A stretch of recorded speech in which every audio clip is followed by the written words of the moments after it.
Hello दोस्तों, आज हम लोग द एग्ज़ाम पोर्टल का एसएससी का जो प्रीवियस ईयर क्वेश्चन आया हुआ है उसका करेंगे। उसका सबसे पहला सेगमेंट है फिजिक्स। तो चलिए शुरू करते हैं। गैलेना सामान्यतः इस्तेमाल किया जाता है आयतन के माप के रूप में। ध्वनि की प्रबलता डैश से मापी जाती है, तो ध्वनि की प्रबलता को डेसिबल से मापते हैं। एक एस्ट्रोमीफियर बराबर 1.01 गुणे 10 का पावर 5 पास्कल होता है। एक हॉर्स पावर किसके बराबर होता है? तो 746 वाट का।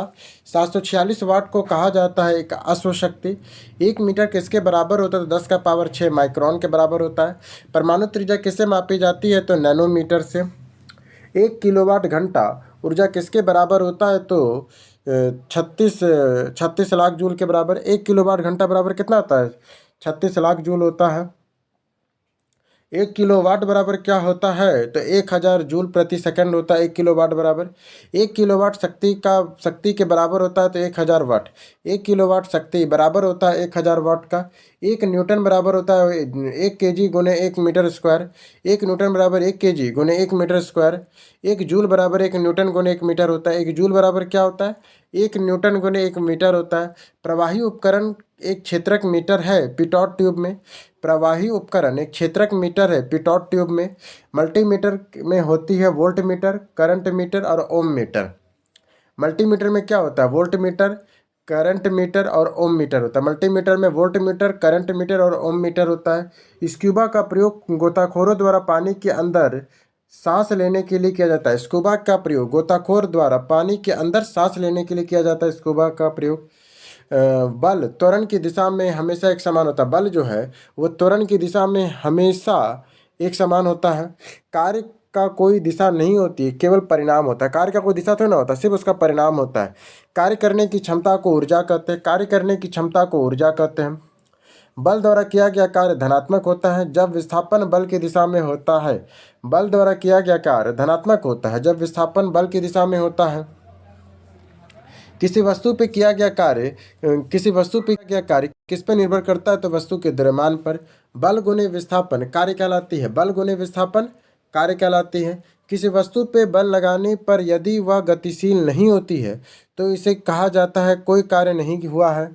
यदि बल और विस्थापन के बीच का कोण 180 डिग्री है तो किया गया कार्य ऋणात्मक होता है। बल और विस्थापन के बीच का कोण 180 डिग्री है तो किया गया कार्य ऋणात्मक होगा। अगर बल और विस्थापन की वजह अगर 180 डिग्री का कोण है तो वो ऋणात्मक होगा। यदि कोई वस्तु वृत्ताकार पथ में घुमाई जाती है तो उस पर किया गया कार्य शून्य है। कार्य करने की दर शक्ति कहलाती है। शक्ति का सूत्र कार्य बटा समय होता है। शक्ति का सूत्र क्या है? कार्य बटा समय है। बल और वेग के गुणनफल शक्ति के बराबर होता है। बल और वेग का जो गुणनफल है वो शक्ति के बराबर होता है। जब आप एक रबड़ बैंड खींचते हैं तो हस्तांतरित ऊर्जा स्थितिज ऊर्जा के रूप में संग्रहित होती है। जब आप बैंड को खींचते हैं तो हस्तांतरित ऊर्जा जो है वो स्थितिज ऊर्जा के रूप में संग्रहित होती है। पवन चक्की पवन को किस ऊर्जा का उपयोग करती है? तो गतिज ऊर्जा में। पवन चक्की पवन को किस ऊर्जा में उपयोग करती है? तो गतिज ऊर्जा में। एक वस्तु की स्थितिज ऊर्जा में इसकी ऊंचाई के साथ वृद्धि होती है। एक वस्तु की स्थितिज ऊर्जा इसकी ऊंचाई के साथ वृद्धि होती है। कौन सी ऊर्जा किसी वस्तु की ऊंचाई के साथ बदलती है? तो स्थितिज ऊर्जा। कौन सी वस्तु किसी वस्तु की ऊंचाई के साथ बदलती रहती है तो उसकी स्थितिज ऊर्जा, ऊंचाई के साथ उसकी स्थितिज ऊर्जा बदलेगी। किसी वस्तु द्वारा अपनी स्थिति या आकार लेने की वजह से लगने वाली ऊर्जा को स्थितिज ऊर्जा कहते हैं। किसी वस्तु द्वारा अपनी स्थिति या आकार लेने की वजह से लगने वाली ऊर्जा को स्थितिज ऊर्जा कहते हैं। गतिज ऊर्जा सदैव धनात्मक होता है। गतिज ऊर्जा जो है वो सदैव धनात्मक होता है। एक संपीड़ित स्प्रिंग में गतिज स्थितिज ऊर्जा होती है। एक संपीड़ित स्प्रिंग में स्थितिज ऊर्जा होती है। गतिशील वस्तु की गतिज ऊर्जा काइनेटिक एनर्जी किस पर निर्भर करती है? तो द्रव्यमान और वेग पर। किसी जल विद्युत गृह में विद्युत ऊर्जा में परिवर्तित होने वाली ऊर्जा कौन सी है? तो गतिज ऊर्जा है। रॉक सॉल्ट में प्रकाश की चाल रॉक का जो सॉल्ट है रॉक सॉल्ट में प्रकाश की चाल 1.96 गुने 10 का पावर 8 होता है। गतिज ऊर्जा किसके बराबर होता है? तो हाफ mv² के बराबर। यांत्रिक ऊर्जा किसके बराबर होता है? तो गतिज ऊर्जा प्लस स्थितिज ऊर्जा के बराबर। यांत्रिक ऊर्जा किसके बराबर होता है? तो गतिज ऊर्जा प्लस स्थितिज ऊर्जा के बराबर होता है। बारिश के दौरान ऊर्जा किस प्रकार परिवर्तन होता है? तो स्थितिज ऊर्जा गतिज ऊर्जा में परिवर्तित हो जाती है। बारिश के दौरान ऊर्जा किस प्रकार परिवर्तित होता है? तो स्थितिज ऊर्जा गतिज ऊर्जा में परिवर्तित हो जाती है। एक हाइड्रो इलेक्ट्रिक पावर स्टेशन पर बहने वाला पानी टरबाइन घुमा सकता है क्योंकि इसमें निहित होती है गतिज ऊर्जा। किस राशि का मान स्थान बदलने पर भी परिवर्तित नहीं होता है तो द्रव्यमान का किसी वस्तु का जड़त्व मापने की इकाई क्या है तो द्रव्यमान है। किसी वस्तु का जड़त्व मापने की इकाई क्या कहते हैं द्रव्यमान कहते हैं। द्रव्यमान त्वरण के गुणनफल को कहा जाता है बल। मेज पर रखी हुई वस्तु का ढेर डैश के कारण हटता नहीं है तो जड़ता के कारण हटता नहीं है। अविचलित वस्तुओं को आराम में रहने या समान वेग से चलने की प्रवृत्ति को क्या कहते हैं उसे जड़त्व कहते हैं। कौन प्रकृति में कभी अकेले नहीं होता है तो बल कभी अकेले नहीं होता है। प्रतिबल का प्रभाव किस पर निर्भर करता है तो क्षेत्रफल पे। यदि एक वस्तु के दोनों सिरों को पकड़कर खींची जाती है और उस पर लागू बल को खिंचाव कहते हैं। दो पिंडों के बीच बल सदैव समान और विपरीत दिशा में प्रयुक्त होता है। किसी वस्तु पर कार्य करने वाले गुरुत्व बल को भार के रूप में जाना जाता है। रेखीय संवेग डैश के बराबर होता है तो द्रव्यमान गुने वेग का। रेखीय संवेग जो है वह द्रव्यमान गुने वेग के बराबर होता है। जब एक पर्यवेक्षक के सापेक्ष समय के साथ वस्तु की स्थिति लगातार बदलती जा रही है तो कहा जाता है वह गतिशील है। औसत चाल और औसत वेग वस्तु की गति दर्शाता है। औसत चाल और जो वस्तु का वेग है वो वस्तु की गति को दर्शाता है दिए गए समय अंतराल के दौरान। चाल, दूरी और समय सही संबंध क्या है तो S=D/T है। विस्थापन के परिवर्तन की दर को वेग कहा जाता है। यदि कोई वस्तु समान समय अंतराल में असमान दूरी तय करती है तो इसे असमान गति कहा जाता है। शून्य त्वरण का अर्थ होता है वस्तु का वेग स्थिर होता है। धनात्मक त्वरण का अर्थ होता है वस्तु के वेग बढ़ रहा है, धनात्मक वस्तु का वेग बढ़ रहा है। त्वरण ऋणात्मक होने पर किसी पिंड का वेग घटेगा। यदि यदि त्वरण को ऋणात्मक होने पर किसी पिंड का वेग घटेगा। वेग समय ग्राफ पर रेखा का ढलान त्वरण कहलाता है। मंदता का अर्थ है कि कोई वस्तु घटती हुई चाल में चल रही है। मंदता का अर्थ है कि कोई वस्तु घटती हुई चाल में चल रही है। गति का पहला समीकरण किसके बीच के संबंध को दर्शाता है तो वेग और समय का। गति का दूसरा समीकरण स्थान बटा गति का जो दूसरा समीकरण है वो स्थान और गति के बीच के संबंध को दर्शाता है। स्थान या गति और समय के बीच के संबंध को दर्शाता है दूसरा नियम। पहला समीकरण वेग और समय को, गति का जो पहला समीकरण है वो वेग और समय को दर्शाता है, जबकि दूसरा जो है वो गति, स्थान और समय के बीच के संबंध को दर्शाता है। ब्रेक लगाने पर एक कार मुख्य रूप से किस बल के कारण रुक जाती है तो घर्षण के कारण। घर्षण बल की दिशा के विपरीत कार्य करता है। कारों की बैकिंग पैड में घर्षण के सकारात्मक प्रभाव के गुण का प्रयोग किया जाता है। कारों में बैकिंग पैड में घर्षण का सकारात्मक प्रभाव के गुण का उपयोग किया जाता है। घर्षण द्वारा किया गया कार्य ऋणात्मक होता है। घर्षण द्वारा किया गया जो कार्य है वो ऋणात्मक होता है। घर्षण बल द्वारा किया गया कार्य हमेशा ऋणात्मक होता है। घर्षण बल द्वारा किया गया कार्य हमेशा ही ऋणात्मक होता है। घर्षण द्वारा किए गए कार्य का क्षय नहीं होता बल्कि यह तापीय ऊर्जा के रूप में परिवर्तित हो जाता है। घर्षण द्वारा किए गए कार्य का क्षय नहीं होता बल्कि यह तापीय ऊर्जा के रूप में परिवर्तित हो जाता है। डैश के द्वारा दाब प्रवणता बल के संतुलित होने पर भूस्थैतिक प्रवाह की स्थिति कॉलिसिस बल है। कॉलिसिस बल के द्वारा दाब प्रवणता बल के संतुलित होने पर भूस्थैतिक प्रवाह की स्थिति बनती है। एक बहुत पुराने मॉडल पर पेंडुलम घड़ी का कार्य पद्धति पूरी तरह से मैकेनिकल होती है। एक बहुत पुराने मॉडल पर पेंडुलम घड़ी का कार्य पद्धति पूरी तरह से मैकेनिकल थी। यदि कोई पिंड रूपांतरित गति से एक वक्र पथ पर गति करता है तो इस गति को वक्र रेखीय गति कहते हैं। यदि कोई पिंड है जो रूपांतरित गति में एक वक्र पथ की गति करता है तो इस गति को वक्र रेखीय गति कहेंगे। जब कोई वस्तु एक समान वृत्तीय गति से घूर्णन करती है तो प्रत्येक बिंदु पर इसका वेग बदल जाता है। यदि एक साधारण लोलक पेंडुलम की लंबाई बढ़ा दी जाए तो इसका आवर्तकाल बढ़ेगा। किसी दोलक द्वारा एक आयाम पूरी करने में लिया गया समय क्या कहलाता है तो आवर्तकाल। किसी सैटेलाइट और पृथ्वी के बीच आकर्षण और गुरुत्वाकर्षण बल अभिकेंद्रीय बल के तेजी में प्रदान करता है। किसी सैटेलाइट और पृथ्वी के बीच आकर्षण और गुरुत्वाकर्षण बल अभिकेंद्रीय बल को तेजी से प्रदान करता है। ग्रहों की गति के नियम की खोज किसने किया है तो केपलर ने किया है। पृथ्वी वस्तुओं की अपनी ओर आकर्षित करती है यह गुरुत्वाकर्षण बल के कारण होता है। कौन सा बल हमारे सौरमंडल की संरचना को बनाए रखता है तो गुरुत्वाकर्षण। मुक्त रूप से गिरना केवल निर्वात में संभव है। गुरुत्व बल डैश के बीच आकर्षण बल द्वारा परिभाषित होता है तो दो द्रव्यमानों के बीच। पृथ्वी के केंद्र पर एक पिंड का भाग शून्य होता है। गुरुत्वीय त्वरण जी गिरने वाले वस्तु का द्रव्यमान m पर निर्भर नहीं करता है। चंद्रमा की सतह पर लाए गए चट्टान पर क्या असर पड़ेगा तो इसके भार में परिवर्तन होगा। चंद्रमा की सतह से लाए गए चट्टान पर क्या असर पड़ेगा तो इसके भार में परिवर्तन होगा। पृथ्वी के चारों ओर चंद्रमा की गति डैश के कारण होती है तो गुरुत्वीय बल के कारण होती है। जी का मान पृथ्वी के केंद्र की ओर जाने पर कम होता है। मुक्त रूप से गिरने के दौरान पिंड की किस स्थिति में होता है तो भारहीनता का। स्वतंत्र रूप से लटकी हुई किसी वस्तु का गुरुत्व केंद्र कहाँ स्थित है तो लटकाए बिंदु के ठीक नीचे। एक व्यक्ति लिफ्ट के अंदर वजन पैमाने पर खड़ा है और लिफ्ट ऊपर की ओर तेजी से चलना शुरू कर देती है तो पैमाना वजन अधिक दिखाएगा। एक वस्तु पे लगाए गए गुरुत्वाकर्षण बल को क्या कहते हैं तो वजन कहते हैं। एक वस्तु पे लगाए गए गुरुत्वाकर्षण बल को वजन कहते हैं।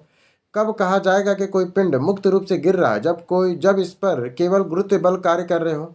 ग्रहों की परिक्रमा पथ का आकार कैसा होता है तो फैला हुआ वृत्त है। सीजीएस प्रणाली में विकृति की इकाई कोई नहीं होती है। बर्नौली के प्रमेय किसके संरक्षण के सिद्धांत पर आधारित होता है तो ऊर्जा के। द्रवों के घर्षण को क्या कहा जाता है तो शून्यता। किस सिद्धांत या नियम के आधार पर वस्तुएं पानी में तैरती है तो आर्किमिडीज के सिद्धांत पर। पानी द्वारा ऊपर की तरफ लगाए गए बल को उत्प्लावन बल कहते हैं। जहाजों की गति किस वृद्धि पर आधारित होती है तो आर्किमिडीज के सिद्धांत पर। ऊपरी प्रणोद और भार विपरीत दिशा में प्रयुक्त होता है। यदि कोई वस्तु डूबती है तो वस्तु पे तरल द्वारा प्रयुक्त उत्प्रेक्षक वस्तु के भार से कम होगा। उत्प्रेक्षक बल और भार कार्य करता है विपरीत दिशा में। उत्प्रेक्षक बल भार और कार्य करता है विपरीत दिशाओं में। जब किसी वस्तु को पानी में डुबोया जाता है तो उस पर ऊपरी बल कार्य करता है। इस बल को क्या कहते हैं तो इसे उत्प्लावन बल कहते हैं। इसे क्या कहते हैं? इसे उत्प्लावन बल कहते हैं। यदि कोई वस्तु तैरती है तो वस्तु पर जल द्वारा लगाया उत्प्रेक्षण बल भार वस्तु के भार के बराबर होगा। तैर रही है तो उत्प्लावन बल का परिणाम तरल के घनत्व पर निर्भर करता है। दबाव को डैश से मापा जाता है तो बल और क्षेत्रफल में मापा जाता है। किसी लगाए गए बल के लिए यदि क्षेत्रफल कम है तो दाब होगा अधिक। जैसे ही एक तरल पदार्थ को मुक्त सतह की गहराई बढ़ती है तरल द्वारा डाला गया दबाव बढ़ जाता है। जैसे ही एक तरल पदार्थ मुक्त सतह की गहराई कम होती है तरल द्वारा डाला गया दबाव कम हो जाता है। क्षेत्रफल में वृद्धि के साथ एक ठोस द्वारा लगाए डाले गए दबाव की कमी आती है। क्षेत्रफल में वृद्धि के साथ एक ठोस द्वारा डाले गए दबाव में कमी आती है। पानी का घनत्व होता है 1000 किलो प्रति घन मीटर। मास प्रति यूनिट वॉल्यूम क्या है तो घनत्व है। बर्फ पानी में तैरती है क्योंकि इसका घनत्व पानी से कम होता है। एक पदार्थ के घनत्व को डैश के रूप में परिभाषित करते हैं तो द्रव्यमान प्रति इकाई के घनत्व के रूप में। एक पदार्थ का जो घनत्व है वो द्रव्यमान प्रति आयतन के रूप में परिभाषित होती है। सापेक्ष घनत्व डैश के बराबर होता है तो पदार्थ का घनत्व बटा पानी के घनत्व के रूप में। कणों की अधिकतम ऊर्जा गैस में होती है। वह स्थिति जिसमें आणविक आकर्षण अत्यधिक दृढ़ होती है उसे ठोस कहते हैं। यदि वायु में जलवाष्प की मात्रा अधिक है तो वाष्पीकरण की दर घटेगी। ठोस के पिघलने के दौरान इसका तापमान परिवर्तन नहीं होता है। 0 डिग्री सेंटीग्रेड कितने डिग्री फ़ारेनहाइट के बराबर होता है तो 32 डिग्री फ़ारेनहाइट का। 12 डिग्री पर जल की भौतिक अवस्था होती है द्रव्य। पानी का हिमांक बिंदु 32 डिग्री फ़ारेनहाइट है। क्रायोजेनिक डैश को दर्शाती है तो कम तापमान को। लगभग किस तापमान पे पानी का घनत्व अधिकतम होता है तो 4 डिग्री सेल्सियस पे। सेंटीग्रेड जो तापमान के माप का यूनिट है किसके नाम पर आधारित है तो एंडर्स सेल्सियस पर है। सेल्सियस और फ़ारेनहाइट स्केल पे किस तापमान पर एक समान पठन दर्शाया जाता है 40 डिग्री पर। परम शून्य ताप को प्राप्ति की जाती है 273 डिग्री सेल्सियस के तापमान पे। ऊनी कपड़े शरीर के जाड़ों में गर्म रखता है क्योंकि ऊन ऊष्मा का कुचालक होता है। पीबी और एचजी तुलनात्मक रूप से ऊष्मा का कुचालक है। वह तापमान क्या कहलाता है जब एक ठोस वस्तु वायुमंडलीय दबाव पर पिघल कर द्रव बन जाती है तो गलनांक। वह तापमान जो आपकी तरल अवस्था में ठोस अवस्था में परिवर्तन होता है उसे कहते हैं हिमांक बिंदु कहा जाता है। 257 डिग्री सेल्सियस पे जल की भौतिक स्थिति गैसीय है। पानी का क्वथनांक बिंदु 100 डिग्री सेल्सियस है। मिट्टी के बर्तन में रखा जल गर्मियों में भी वाष्पन के कारण ठंडा हो जाता है। ब्रह्मांड की एंट्रोपी की प्रवृत्ति अधिकतम होती है। एक ऊष्मागतिकी प्रणाली में ऊष्मा संतुलन तब प्राप्त किया जाता है जब दो पिंड समान तापमान तक पहुंचते हैं। एक ऊष्मागतिकी प्रणाली में वह प्रक्रिया जिसमें आयतन स्थायी होता है वह प्रक्रिया क्या कहलाती है तो समतापीय समीतापीय कहलाती है। ऊष्मागतिकी के नियम द्वारा ऊर्जा संरक्षण के नियम को जानते हैं प्रथम नियम के रूप में। यदि एक तरंग की आवृत्ति बढ़ती है तो उसके तरंगदैर्घ्य पर क्या असर होता है तो यह घट जाती है। विलीकरण होता है तो हवा का दबाव निम्न होता है। संपीड़नों का निर्माण उस स्थान पर होता है जहाँ वायु दाब उच्च होता है।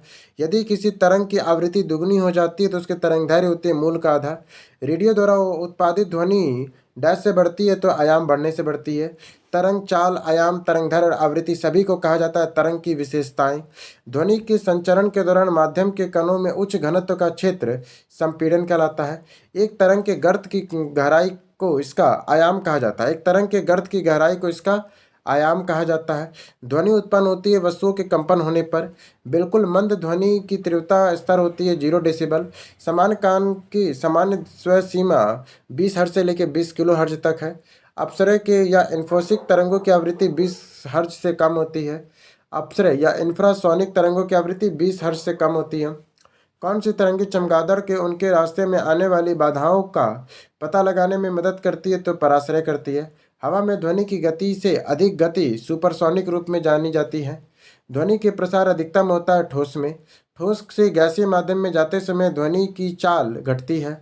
प्रतिध्वनि को कम करने के लिए ऑडिटोरियम की छतों और दीवारों को किससे ढका जाता है? तो फाइबर बोर्ड से। मानव मस्तिष्क में ध्वनि की अनुज कितनी देर तक कायम रहती है? तो 0.1 सेकंड तक कायम रहती है। जिस सामग्री से रोशनी लाइट पारित हो उसे कहते हैं ट्रांसपेरेंट। जिन पदार्थों से होकर वस्तुओं को स्पष्ट रूप से देखा नहीं जा सकता उसे पारभासी कहते हैं। जब अपारदर्शी वस्तुएं प्रकाश के मार्ग में आती हैं तो छाया बनती है। जब अपारदर्शी वस्तुएं प्रकाश के मार्ग में आती हैं तो छाया बनती है। ऐसी वस्तुएं जो खुद प्रकाश उत्पन्न नहीं करती उन्हें कहा जाता है अप्रदीप्त वस्तुएं। किस माध्यम में प्रकाश को परिवर्तित करने की क्षमता को इसके प्रकाश घनत्व के द्वारा व्यक्त किसी माध्यम में प्रकाश परिवर्तित करने की क्षमता को इसके प्रकाश घनत्व द्वारा भी व्यक्तित किया जाता है। सूर्य के प्रकाश का प्रकीर्णन किस उपस्थिति के कारण होता है? तो वायुमंडल के कारण होता है। जब प्रकाश किसी चमकीली सतह पर आपतित होती है तो नियमित परावर्तन की घटना परिवर्तित होती है। उत्तल दर्पण का मुख्य फोकस दर्पण के पीछे स्थित होता है। अवतल दर्पण का वक्रता केंद्र दर्पण के सामने स्थित होता है। क्या बोलते देखो, उत्तल दर्पण का जो मुख्य फोकस है वो दर्पण के पीछे स्थित होता है। उत्तल दर्पण का मुख्य फोकस दर्पण के पीछे स्थित होता है, जबकि अवतल दर्पण का वक्रता केंद्र दर्पण के सामने स्थित होता है। सर्च लाइट का परावर्तक अवतल दर्पण होता है। सर्च लाइट में जो परावर्तक होता है वो अवतल दर्पण का होता है। गोलाकार दर्पण का प्रतिबिंब सतह के केंद्र को क्या कहते हैं? तो पोल या ध्रुव कहते हैं। दर्पण सूत्र में भी क्या दर्शाता है? तो प्रतिबिंब की दूरी। गोलीय दर्पण के परावर्तक सतह के केंद्र बिंदु क्या कहलाता है? तो ध्रुव। एक गोलीय दर्पण के परावर्तित पृष्ठ के मध्य एक बिंदु होती है जिसे डैश कहते हैं, तो पोल या ध्रुव कहते हैं। एक वस्तु के प्रतिबिंब की ऊंचाई वस्तु की ऊंचाई का अनुपात रखता है रेखीय आवर्धन के रूप में। आवर्धन शीशा होता है उत्तल लेंस का। आभासी और सीधी छवि के लिए दर्पण के आवर्धन होना चाहिए धनात्मक। यदि अपवर्तनांक का मान बढ़ता है तो प्रकाश की दिशा में विचलन भी बढ़ता है।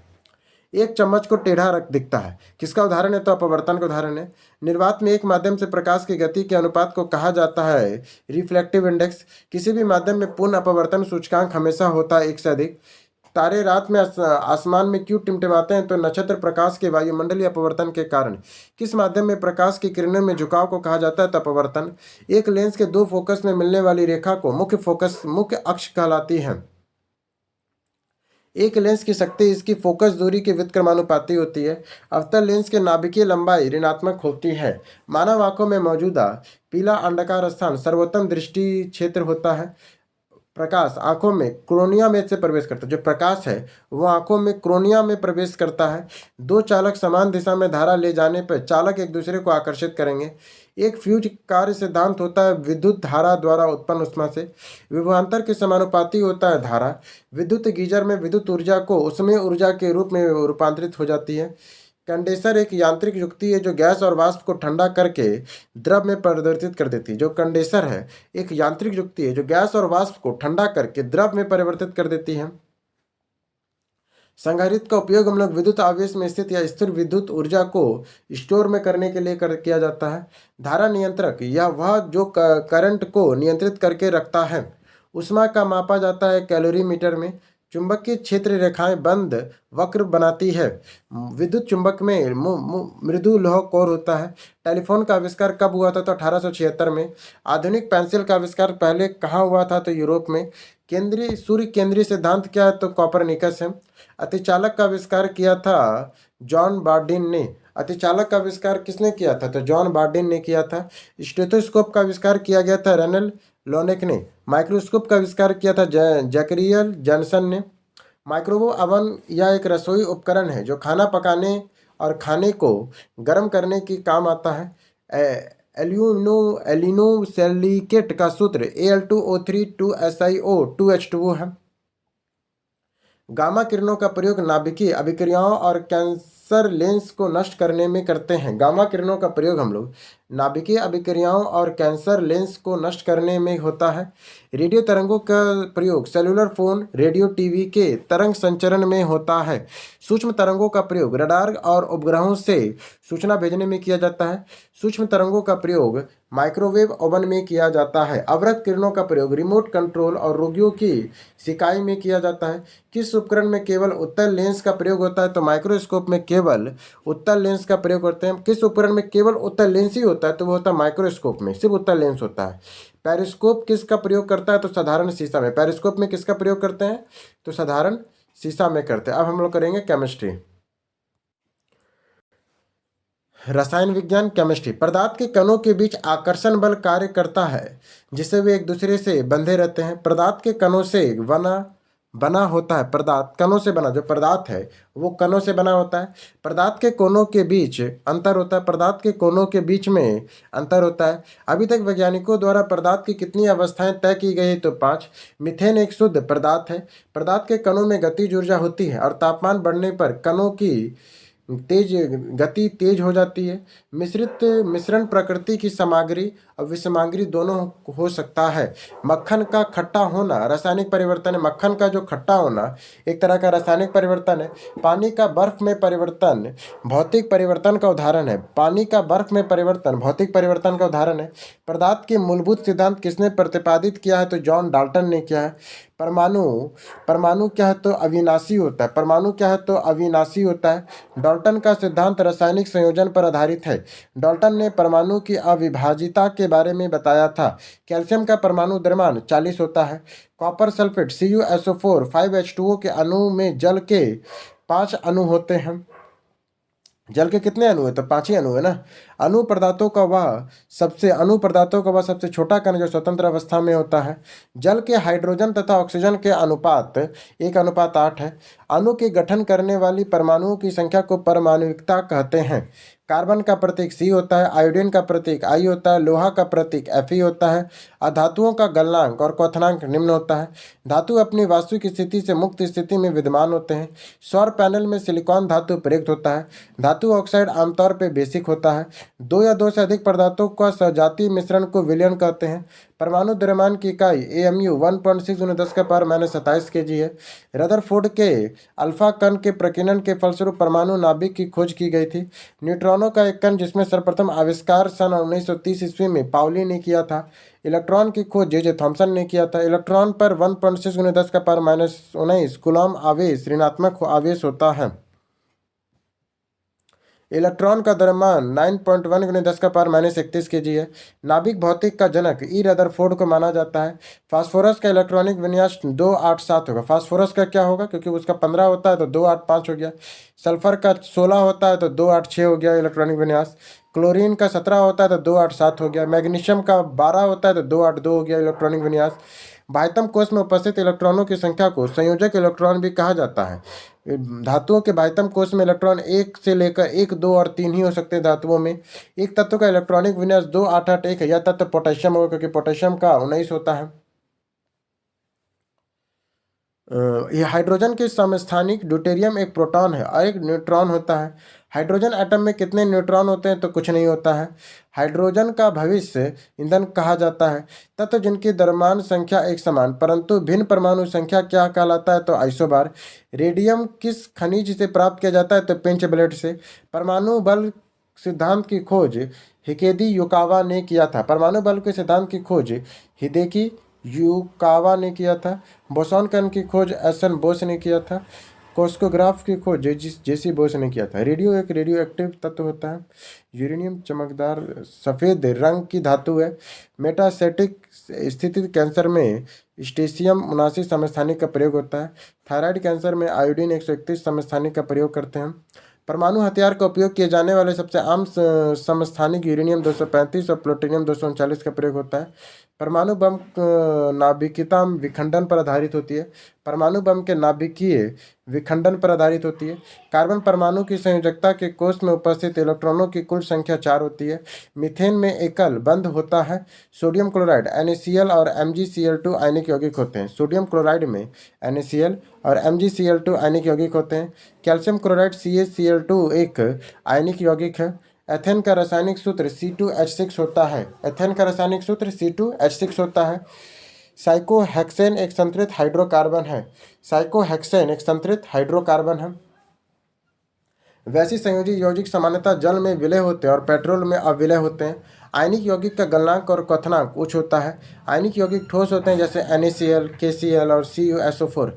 CH3 में नाइट्रोजन की संयोजकता 3 होती है। CH3 में नाइट्रोजन की संयोजकता 3 होती है।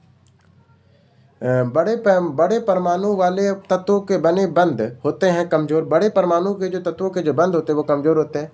बेंजीन में द्विक आबंध होते हैं 3। बेंजीन के द्विआबक आबंध की संख्या 3 होती है। बेंजीन का प्रयोग एथिलो बेंजीन और क्लोरोमीन आदि रसायनों के निर्माण में होता है। क्लोरोमीन फ्लोरोरीन और क्लोरीन तत्वों के संयोजी इलेक्ट्रॉनों की संख्या समान होती है। ग्रेफाइट परमाणु के संयोजी इलेक्ट्रॉनों की संख्या 4 होती है। बोरॉन, एल्युमिनियम, गैलियम और इडियम संभवतः ट्राई हैलाइड बनाते हैं। एल्युमिनियम का परमाणु भार 26.98 होता है। कार्बन की बहुत लंबी श्रृंखला बनाने की क्षमता होती है। सहसंयोजक बंध में दो परमाणुओं के बीच इलेक्ट्रॉनों की साझेदारी द्वारा बनते हैं। सहसंयोजी आबंध के दो परमाणुओं के बीच आबंधों की अधिकतम संख्या 3 हो सकती है। लिथियम नाइट्रेट का सूत्र होता है Li3n होता है। परिवर्तित संयोजकता क्षारीय तत्वों से दर्शाते हैं। संयोजी इलेक्ट्रॉनों के परमाणु की सबसे बाह्य कक्षा मौजूद होती है। आयनिक यौगिकों में जलीय विलयन का विद्युत का सुचालक होता है। ऑक्सीजन ग्रहण करने का या हाइड्रोजन त्यागने की प्रक्रिया होती है। ऑक्सीकरण प्रक्रिया के कारण आभूषणों का रंग धूमिल हो जाता है। यदि कोई पदार्थ अभिक्रिया के दौरान ऑक्सीजन ग्रहण करता है और उसे ऑक्सीकृत कहा जाता है। खाद्य पदार्थों में दुर्गंध आने का मुख्य कारण वसा और तेलों का ऑक्सीकरण है। पेयजल की शुद्धिकरण शोधन के लिए ऑक्सीडाइजिंग एजेंट अच्छा है। पेयजल का जो शुद्धिकरण या शोधन के लिए ऑक्सीडाइजिंग एजेंट अच्छा होता है। ऑक्सीकरण अभिक्रिया को गर्म और प्रकाश पैदा करती है, वह दहन है। संक्षारण और जंग लगने से बचाने के लिए लोहे पे किया जाने वाला विद्युतीय लेपन में जस्ता धातु का उपयोग होता है। संक्षारण और जंग लगने से बचाने के लिए लोहे पे किया जाने वाला विद्युतीय लेपन में जस्ता धातु का उपयोग किया जाता है। एसिटिक अम्ल CH3COOH, कार्बनिक अम्ल H2CO3 आदि दुर्बल अम्ल के उदाहरण हैं। सभी एसिड के लिए आम तत्व हाइड्रोजन होता है। प्रबल अम्ल के विलयन में ज़्यादातर आयरन होता है। प्रबल अम्ल के विलयन में ज़्यादातर आयरन होता है। एक सांद्र अम्ल में तनु करने के लिए हमें क्या करना चाहिए? तो पानी में सांद्र अम्ल करना चाहिए। सल्फ्यूरिक अम्ल एक तीव्र अकार्बनिक अम्ल है। सल्फ्यूरिक अम्ल एक तीव्र अकार्बनिक अम्ल है। एक्वारेजिया सोना का घोल होता है। एक्वारेजिया सोना को घोल सकता है। कौन सा दुर्बल अम्ल पानी में घुलने पर हाइड्रोजन आयरन प्रदान करता है? तो एसिटिक अम्ल। टूथपेस्ट प्रकृति सामान्यतः क्षारीय होती है। सामान्यतः क्षारीय प्रकृति तो धातु ऑक्साइड के होते हैं। क्षार का स्वाद कसेला होता है। क्षार का जो स्वाद है वह कसेला होता है। क्षार सार्वत्रिक सूचक के रंग को नीला रंग में बदल देता है। वाशिंग सोडा एक क्षारीय लवण है। सोडियम क्लोराइड के जलीय विलयन को लवण जल कहा जाता है। सोडियम क्लोराइड के जलीय विलयन को लवण जल कहा जाता है। उदासीनीकरण अभिक्रिया को किस रूप में लिखा जाता है? तो क्षार प्लस अम्ल से लवण प्लस जल बनता है। उदासीनी अभिक्रिया में किस रूप में लिखा जाता है? तो क्षार प्लस अम्ल मिलाने से लवण प्लस जल बनता है। धातुएं अम्ल के साथ अभिक्रिया द्वारा उत्पन्न करती है लवण और हाइड्रोजन। धातुएं जो है वो अम्ल के साथ अभिक्रिया कर क्या बनाती हैं? तो लवण और हाइड्रोजन बनाती है धातुएं। उदासीनीकरण अभिक्रिया में क्षार अम्ल मिला तो लवण और जल बन गया। खाने का नमक NaCl किसका बना होता है? तो एक मजबूत अम्ल और एक मजबूत क्षार से। हाइड्रोजन क्लोराइड का रासायनिक सूत्र HCl होता है। हाइड्रोजन क्लोराइड का सूत्र क्या है? HCl है। पोटेशियम हाइड्रोक्साइड का रासायनिक सूत्र KOH होता है। पोटेशियम हाइड्रोक्साइड किसका? पोटेशियम हाइड्रोक्साइड का रासायनिक सूत्र KOH होता है। सोडियम क्लोराइड के जल विलयन को कहा जाता है लवण जल। कहता है कि सोडियम क्लोराइड के जल विलयन को क्या कहते हैं? तो लवण जल कहते हैं। लाल, भोजन से पहले का पीएच मान 7.4 होता है। कॉफ़ी का पीएच मान 4.5 से 6 तक होता है। टमाटर का रस होता है पीएच मान में 4.4। लार, भोजन के बाद का पीएच मान 5.8 होता है। यदि एक पदार्थ का पीएच मान 7 से कम है तो इसे माना जाता है एसिड या तेजाब। बियर का पीएच मान कितना होता है तो 4 से लेकर 5 तक में। सिरके का पीएच मान 3 होता है। लिटमस विलयन एक रंजक बैगनी होती है। लिटमस विलयन एक बैगनी रंजक होती है। अम्लीय माध्यम में लार, क्षारीय माध्यम में पीला गुलाबी मिथाइल ऑरेंज का बनाता है। निष्क्रिय लिटमस विलयन का रंग बैगनी होता है। अष्ट सिद्धांत ने से किसकी खोज के बाद अप्रासंगिक हो गए थे उत्कृष्ट गैस का? न्यूलैंड के अष्टक में किन दो तत्वों के गुण समान पाए जाते थे? लिथियम और सोडियम का। डेमेट्री मेंडलीफ ने किस देश के वैज्ञानिक थे? तो रूस के थे। परमाणु क्रमांक की खोज किसने किया था? तो हेनरी मोसले ने किया था। गैसीय नियम की खोज किसने किया था? तो रॉबर्ट बायर ने किया था। तत्वों के वर्गीकरण में नए तत्वों की खोज के लिए प्रेरित किया जाता है मेंडलीफ को। मेंडलीफ की आवर्त सारणी में किस समूह को, किस तत्व समूह को बाद में की तालिका में जगह मिली है? तो सीजियम, गैलियम और जेनियम का। मेंडलीफ की आवर्त सारणी 1872 के दौरान एक जर्मन पत्रिका में प्रकाशित हुई थी। कौन सा तत्व मेंडलीफ की आवर्त सारणी में ईका एल्यूमिनियम की जगह लेता है? तो गैलियम। कौन सा तत्व है जो मेंडलीफ की आवर्त सारणी में ईका एल्यूमिनियम की जगह लिया? तो गैलीलियम ने लिया। आधुनिक आवर्त सारणी में जिंक का स्थान क्या है? तो वर्ग 12 आवर्त 4।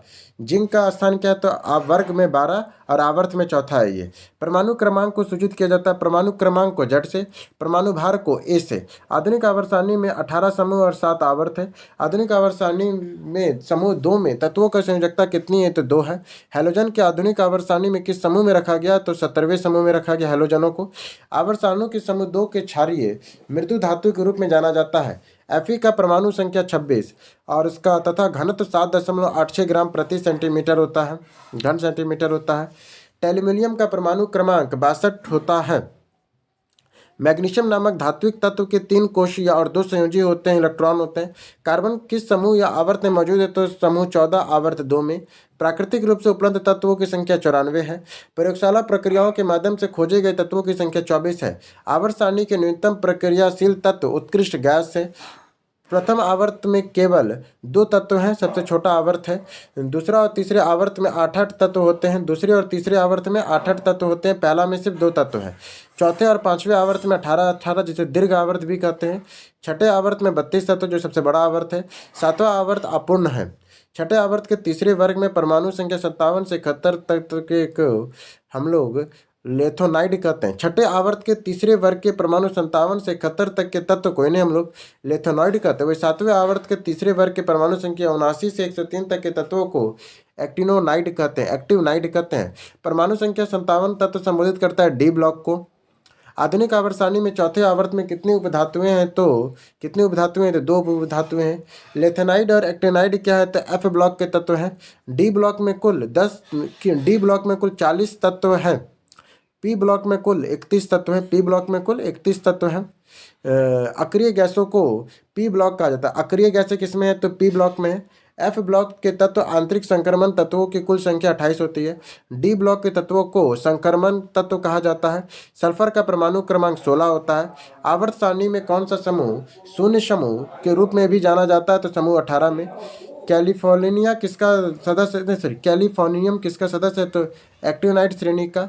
M.J. मोसले ने परमाणु संख्या के आधार पर आधुनिक आवर्त सारणी किस प्रस्तुत की थी? तो 1913 में। लेथेनम का परमाणु संख्या 57 होता है। लेथेनम का परमाणु संख्या कितना है? 57 है, 57। एक्टिनियम का परमाणु क्रमांक 79, रेडियम का 88, थोरियम का 90 और प्रोक्टेनियम का 91। फिर से लेथेनम का 57, एक्टिनियम का 79, रेडियम का 88, थोरियम का 90, प्रोलेक्टेनियम का 91 है। प्लेटिनियम संक्रमण श्रेणी के तत्व जिनकी परमाणु क्रमांक 78 होता है। लिथियम, सोडियम, पोटेशियम में क्या समानता है? जिनके बाह्यतम कोष में 1 इलेक्ट्रॉन होते हैं। आधुनिक आवर्त सारणी में बाईं ओर उपस्थित इकलौती अधातु कौन सी है? तो हाइड्रोजन है। आधुनिक आवर्त सारणी में परमाणु संख्या 19 से 36 वाले तत्व किस आवर्त में रखे जाते हैं? तो चौथे में। परमाणु संख्या 58 वाला लेथोनाइड श्रृंखला का तत्व सीरियम है। एक तत्व का परमाणु क्रमांक 17 है और आधुनिक आवर्त सारणी में इसका स्थान 3 और समूह 17 है। लेथेनाइड और एक्टिनाइड के आंतरिक को कहा जाता है संक्रमण तत्व। लिथियम और सोडियम और पोटेशियम के तत्व क्षारीय धातु समूह से संबंधित है। लिथियम, सोडियम और पोटेशियम ये क्षारीय धातु समूह से संबंधित है। वर्ग 3 आवर्त 6 में लेथेनियम के साथ स्थित स्थान तत्वों को कहा जाता है लेथोनाइड। आधुनिक आवर्त सारणी के पहले दूसरे समूह को कहा जाता है एस ब्लॉक में। आधुनिक आवर्त सारणी में किस समूह की पूरी संयोजी कोष और रासायनिक रूप से निष्क्रिय तत्व है? तो 18 है। फास्फोरस एक चतुर्थ परमाणु तत्व होता है। फास्फोरस एक चतुर्थ परमाणु तत्व है।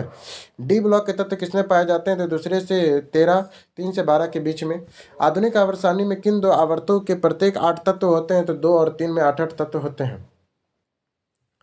सेकंड और थर्ड आवर्त में 18 तत्व होते हैं। आधुनिक आवर्त सारणी में ब्रामीन किस आवर्त में आता है? तो 4। आधुनिक आवर्त सारणी में किस आवर्त में केवल गैसें हैं? तो 1 में। आधुनिक आवर्त सारणी में आवर्त किस में लेथेनाइड और एक्टिनाइड होते हैं? तो 6 और 7 में। लेथेनाइड और एक्टिनाइड साथ में होते हैं। आधुनिक आवर्त सारणी में परमाणु संख्या 11 से 18 वाले तत्व किस आवर्त में रखे जाते हैं? तो तीसरे में। आधुनिक आवर्त सारणी में समूह 1 में केवल 7 तत्व हैं। आधुनिक आवर्त सारणी में कौन से समूह तत्वों के बाहरी कोष पूर्ण होता है? तो 18वें में। एक्टिनियम के बाद 14वें तत्व को क्या कहते हैं? तो एक्टिनाइड कहते हैं। आधुनिक आवर्त सारणी में इलेक्ट्रॉनिक विन्यास 281 वाले तत्व को कहाँ रखा जाता है? तो समूह 1 में। वह तत्वों का इलेक्ट्रॉनिक विन्यास 283 है, यह समूह 13वें से संबंधित है। एक तत्व का इलेक्ट्रॉनिक विन्यास 286 है, यह किस से संबंधित है? तो समूह 16 और आवर्त तीसरे से है। फर्स्ट आवर्त के दोनों एलिमेंट किस में संयोजी इलेक्ट्रॉनिक विन्यास उपस्थित होगा? तो के कोष में। हाइड्रोजन का एकमात्र अधातु है जो क्षारीय धातुओं के साथ रखा जाता है। आधुनिक पीरियोडिक टेबल सिलिकॉन Z14 किसके बीच में रखा गया है? तो Al और P में। आधुनिक आवर्त सारणी समान वर्ग के तत्वों को संयोजी इलेक्ट्रॉन में समान होता है। कैल्शियम चौथे आवर्त के दूसरे समूह में मौजूद है। कैल्शियम जो है चौथे आवर्त के दूसरे समूह में मौजूद तत्व है। नाइट्रोजन का आयनीकरण क्षमता ऑक्सीजन से अधिक होता है। नाइट्रोजन का जो आयनीकरण क्षमता है वो ऑक्सीजन से अधिक होता है। पोटेशियम का परमाणु त्रिज्या सोडियम से अधिक होती है। पोटेशियम का जो परमाणु त्रिज्या है वो सोडियम से अधिक होती है। हैलोजन में उच्चतम इलेक्ट्रॉनिक बंधुता वाले तत्व को क्लोरीन कहते हैं। परमाणु की त्रिज्या का प्रयोग किसे मापने के लिए करते हैं? तो परमाणविक आकार को। एक तत्व की आयनन ऊर्जा किस पर निर्भर करती है? तो केंद्रीय प्रभार पर।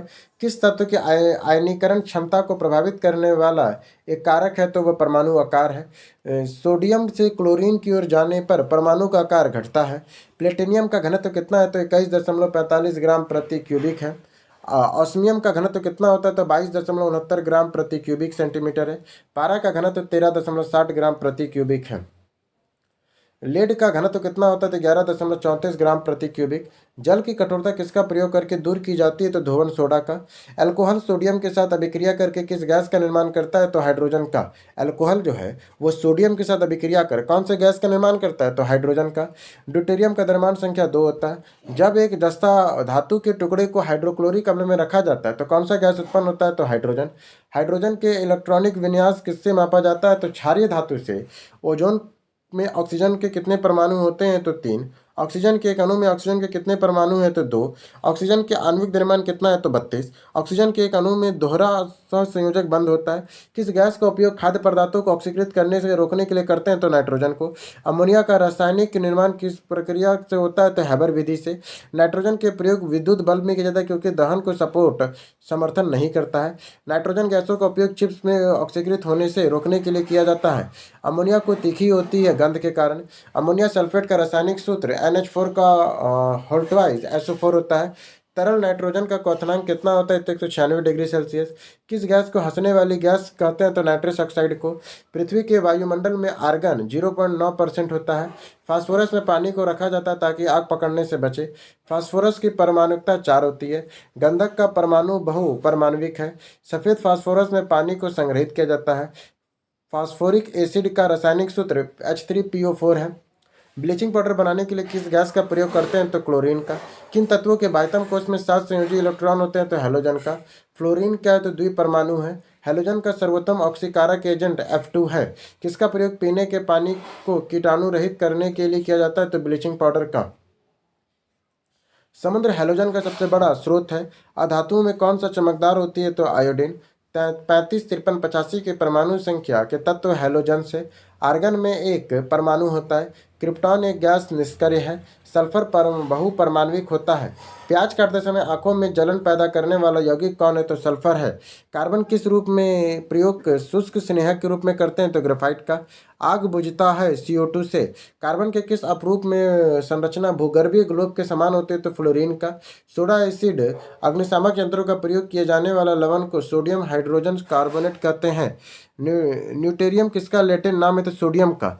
नेट्रिनियम किसका लैटिन नाम है? तो सोडियम का। सोडियम का लैटिन नाम क्या है? नेट्रिनियम है। ऑक्सीजन के संपर्क में आने से बचने के लिए सोडियम धातु क्रोस्ट के भीतर रखा जाता है केरोसिन को। वॉशिंग सोडा का इस्तेमाल किया जाता है कठोर जल को नरम करने के लिए।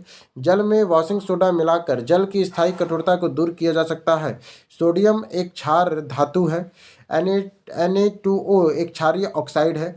सोडियम सल्फेट का रासायनिक सूत्र Na2SO4 होता है। परमाणु संख्या 11 का तत्व क्षारीय ऑक्साइड बनाएगा। जिप्सम जिस तापमान पर प्लास्टर ऑफ पेरिस में परिवर्तित हो जाता है उसे 373 केल्विन कहते हैं। खिलौना बनाने, टूटी हड्डियों को सहारा देने के लिए किस के लिए प्रयोग किया जाता है? तो प्लास्टर ऑफ पेरिस का। संगमरमर मार्बल का रासायनिक सूत्र क्या है? तो CaCO3 है। जिप्सम में प्लास्टर ऑफ पेरिस बनाने के लिए कितने कितने तापमान की आवश्यकता होती है? 100 डिग्री सेल्सियस के। चूना क्लोरीन के साथ अभिक्रिया करके क्या बनाता है? तो ब्लीचिंग पाउडर। जिप्सम में 150 डिग्री सेल्सियस से 169 डिग्री सेल्सियस पर गर्म करने पर प्लास्टर ऑफ पेरिस बनता है। कौन सी धातु ठंडे या गर्म होने पर पानी के साथ प्रतिक्रिया नहीं करते हैं? तो एल्यूमिनियम का। प्रकृति में मुक्त तत्व के रूप में पाया जाता है कैल्शियम। चांदी किस पदार्थ के साथ अभिक्रिया करके काली पड़ जाती है? गंधक के साथ। जो चांदी है वो किस पदार्थ के साथ अभिक्रिया करके काली पड़ जाती है? तो वो गंधक है। कौन सा धातु मुक्त अवस्था में पाई जाती है? तो वो सोना है। सोना का परमाणु क्रमांक 79 है। भारत में सोने का उत्पादन में सबसे अधिक कर्नाटक में होता है। सोने के कोई प्रतिक्रिया नहीं होता है तो वायु में। सोना से कोई प्रतिक्रिया वायु में होता ही नहीं है। रासायनिक सूत्र K2SO4 किसको निरूपित करता है? तो पोटेशियम सल्फेट को। जल शोधन में किसका प्रयोग करते हैं? तो एलम का। जल शोधन के लिए किसका प्रयोग करते हैं? एलम का करते हैं। किसका प्रयोग जल को शुद्धिकरण के लिए किया जाता है? तो फिटकरी का। लोहा को पीट कर पतली चादर बनाई जा सकती है। धातु ऑक्साइड बनाने के लिए आयरन की भाप के साथ अभिक्रिया कराई जाती है। लोहे में जंग लोहा जंग का लाल रंग भूरे के कारण लोहे जंग का रंग लाल भूरे रंग होता है। फेरस क्लोराइड का आणविक सूत्र FeCl2 है। नेहा हाइपर एसिडिटी से पीड़ित है। इसमें राहत के लिए कौन सा यौगिक दिया जा सकता है? तो MgOH का ऑल्टवाइज। अपचय के दौरान पेट दर्द से छुटकारा पाने के लिए लोग किसका उपयोग करते हैं? तो मिल्क ऑफ मैग्नीशिया का। जब मैग्नीशियम को हवा की उपस्थिति में जलाया जाता है तो बनने वाला उत्पाद को मैग्नीशियम ऑक्साइड कहते हैं। MgCl2 जल में विलय है। MgO विलयन क्षारीय होता है। मैग्नीशियम के लिए प्रयुक्त प्रतीक क्या है? तो Mg है। लीड का रासायनिक प्रतीक क्या है? तो Pb है। क्विक सिल्वर किसे कहते हैं? तो सक्री को कहते हैं। थर्मोमीटर का प्रयोग के जानने के लिए क्षार धातु होता है वो पारा है। पारा का सामान्य नाम क्या है? तो क्विक सिल्वर है। तांबा लचीला और कोमल होता है। कॉपर सल्फेट के विलयन जिंक मिलाने पर जिंक सल्फेट बनाता है। तांबा सल्फेट के विलयन में जस्ता मिलाए जाने पर तांबा कॉपर का विस्थापन होता है। मैग्नीज का निष्कासन पेल्यूरोसाइट अयस्क से किया जाता है। प्लेटिनियम धातु का क्षय नहीं होता है। प्राकृतिक गैस CH4 के जलने के दौरान कौन सी गैस निकलती है? तो CO2। किस प्रकार के कोयले में कार्बन की मात्रा सर्वाधिक होती है? तो एंथ्रेसाइट में। किस जीवाश्म ईंधन में ब्यूटेन का मुख्य घटक होता है? LPG में। दलदल और धान के खेतों में कौन से गैस उत्सर्जित होती है? तो मीथेन का। पेट्रोल के साथ कारों के ईंधन के रूप में किसका प्रयोग किया जाता है? तो एथेनॉल का। जीवाश्म ईंधन जलने पर मुक्त कार्बन नाइट्रोजन और सल्फर के ऑक्साइड कहलाते हैं अम्लीय ऑक्साइड के। कोयला और पेट्रोलियम का दहन के परिणाम किसके ऑक्साइड के रूप में होता है? तो नाइट्रोजन और सल्फर का। हाइड्रोजन के पूर्ण दहन के परिणाम स्वरूप क्या प्राप्त होता है? तो CO2 और H2O। मीथेन CH4 का अनुभार की गणना करें तो वो 16 है। LPG का मुख्य घटक ब्यूटेन होता है। क्रायोजेनिक इंजन में ईंधन के रूप में किसका प्रयोग करते हैं? तो तरल ऑक्सीजन और तरल हाइड्रोजन का। सोने के तांबे के साथ मिश्रित किया जाता है सोने का कठोर बनाने के लिए। कौन से मिश्र धातु के 4 घटक के बनी होती है? तो नाइक्रोम की। एल्युमिनियम के धातु को केवल किसके द्वारा निष्कासित किया जा सकता है? तो इलेक्ट्रोलिनियस के द्वारा। एल्युमिनियम धातु केवल विद्युत अपघटन द्वारा निकाला जाता है। ऑक्सीजन की उपस्थिति में अयस्कों को गर्म करने की प्रक्रिया को क्या कहा जाता है? तो भंजन कहते हैं। बहुउपयोग प्लास्टिक के पानी की बोतलें पॉलीथीन की बनी होती है। पॉलीविनाइल क्लोराइड पॉलीमर का उपयोग फर्श की टाइल बनाने में किया जाता है। नायलॉन और पॉलिस्टर जैसे रेसे को रासायनिक पदार्थों में बने होते हैं उसे कहते हैं सिंथेटिक फाइबर। डिटर्जेंट किसे कहा जाता है? तो साबुन रहित साबुन को। बेंजीन का सूत्र क्या है? तो C6H6 है। बेंजीन का सूत्र क्या है? C6H6 है। एथेनिल का सूत्र क्या है? तो H2C है। एसीटी हाइड्रेट का सूत्र होता है CH3CHO होता है। एसीटोन का सूत्र होता है CH3COHCH3। एसीटोन का सूत्र क्या है? तो CH3COCH3 है। इथेन का सूत्र क्या है? तो CH3CH3 है। C3H14 में कितने समन्वय होते हैं? तो 5। ब्यूटेन का रासायनिक सूत्र C4H8 होता है। ब्यूटेन का रासायनिक सूत्र क्या है? C4H8 है। पेंटेन का रासायनिक सूत्र होता है C5H10। ब्यूटेन का है C4H8। पेटिन का होता है C5H10। प्रोपाइन में होता है त्रिबंध होता है। साइक्लोहेक्सेन का सूत्र होता है C6H12। मीथेन उदाहरण है हाइड्रोकार्बन का। ब्यूटेन प्रोपेटेन प्रोपेन संतुलित है हाइड्रोकार्बन के। इथाइल क्या है? तो असंतुलित हाइड्रोकार्बन है। समजातीय श्रृंखला में अनुवृत्ति सदस्यों की परमाणु द्रव्यमान इकाइयों के बीच कितनी भिन्नता होती है? तो 14। बेंजिक यौगिक में एक वलय कार्बन श्रृंखला संरचना होती है। आइसोब्यूटेन का आणविक सूत्र C4H10 होता है। बेंजीन के एक अणु में 3 दोहरे आबंध होते हैं। गर्म हवा के गुब्बारे में कौन सी गैस का प्रयोग करते हैं? तो प्रोपेन का। मिथाइल अल्कोहल का सूत्र होता है H3COH। मिथाइल अल्कोहल का सूत्र क्या है? H3COH है। अल्कोहल में क्या होता है? तो कार्बन, हाइड्रोजन और ऑक्सीजन होता है। मेथनॉल सबसे सरल अल्कोहल है। मेथनॉल क्या है? तो सबसे सरल अल्कोहल है। सारेल का वृक्ष ऑक्जेलिक अम्ल है। सारेल का वृक्ष ऑक्जेलिक अम्ल है। घास के पत्ते और मूत्र में बेंजोइक अम्ल होता है।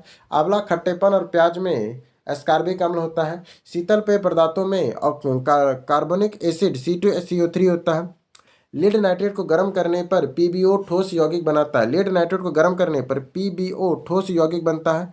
एथेनॉल और का एसिटिक अम्ल का रूपांतरण ऑक्सीकरण अभिक्रिया का उदाहरण है। सिलिकॉन द्वारा निर्मित लंबी श्रृंखला वाले यौगिक अति अभिक्रियाशील होते हैं। शकरा को अल्कोहल में परिवर्तित करने की प्रक्रिया किन्वरण कहलाती है। ग्लिसरॉल को वसे अम्ल के साथ मिलाने पर लिपिड बनते हैं। अनबुझे चूने में उपस्थित तत्व कैल्शियम ऑक्सीजन है। कैल्शियम फॉस्फाइड का सूत्र Ca3P2 होता है। 2.3 ग्राम सोडियम में मौजूद होता है 0.1 मोल। पेट्रोलियम ईंधन का प्रयोग डाई क्लीनिंग के लिए इन्हें विलायक में करते हैं। पैराफिन मोम का प्रयोग मलहम और कॉस्मेटिक में होता है। एस्फाल्ट या और कोक का प्रयोग छत सड़क का निर्माण में होता है। गैसोलीन का प्रयोग ईंधन में करते हैं।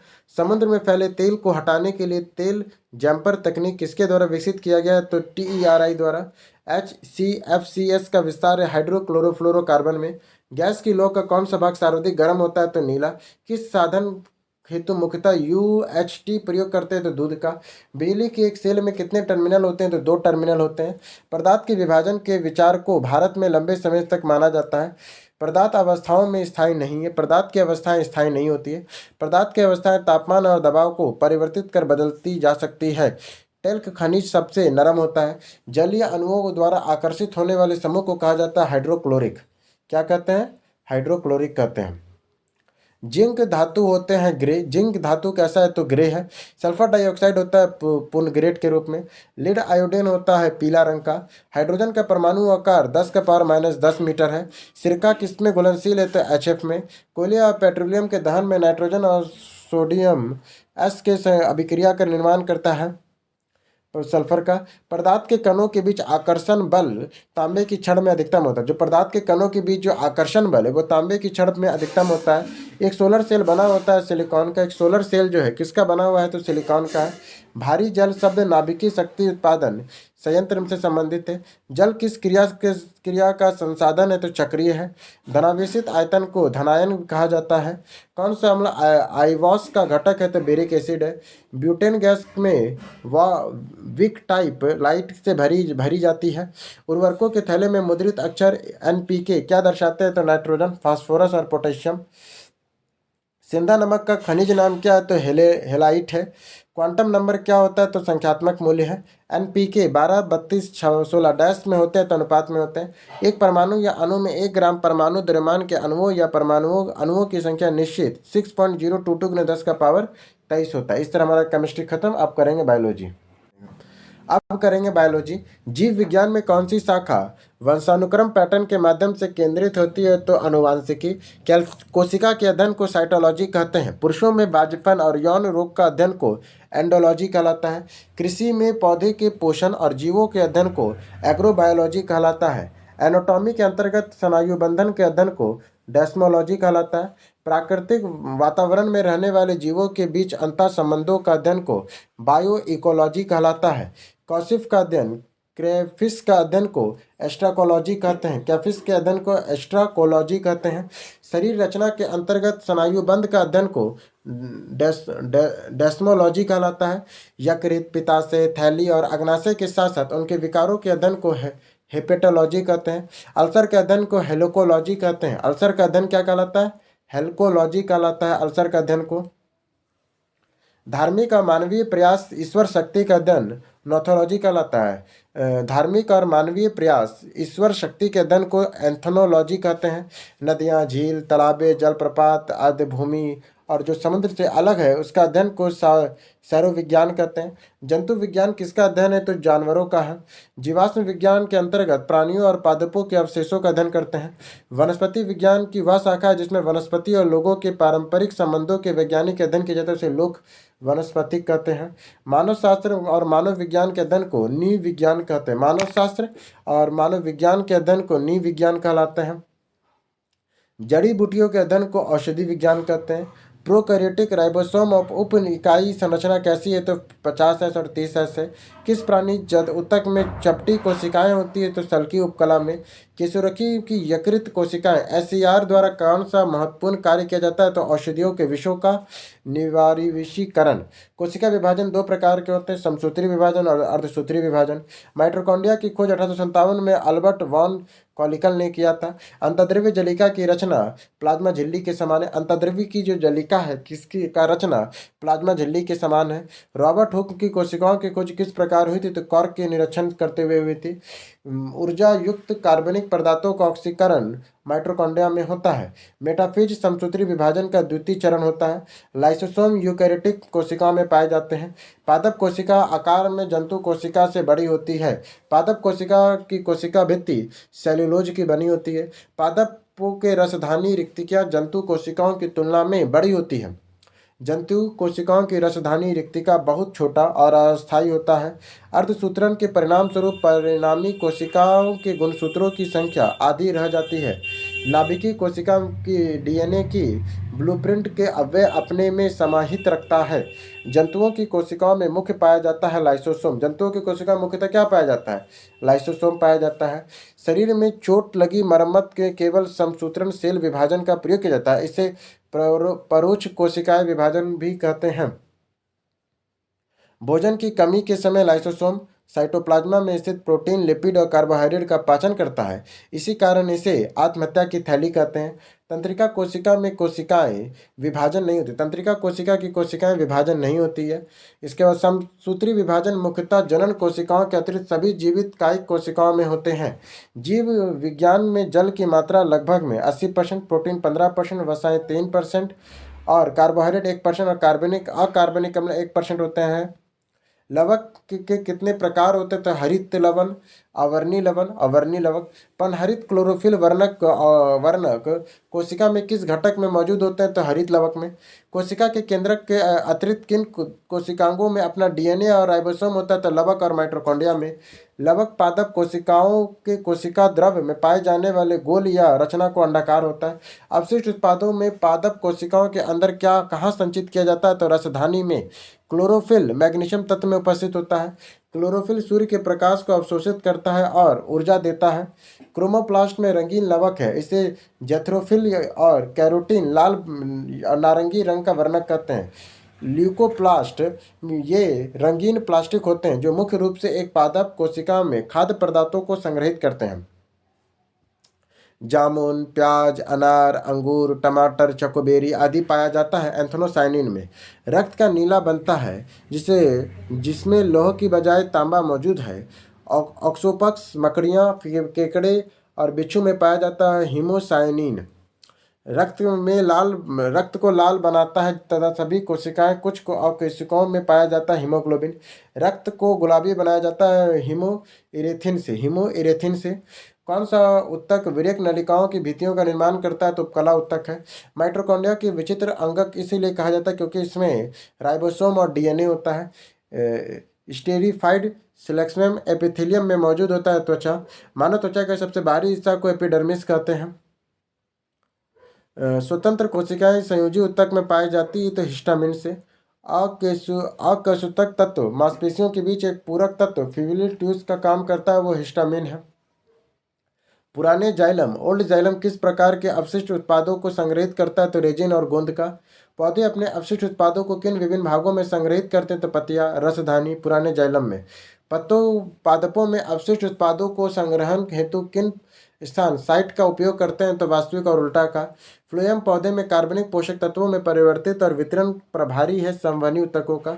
एक लंबा वृक्ष अपने अवशिष्ट उत्पादों को पुराने जाइलम या हार्डवुड में संग्रहित कर सकता है।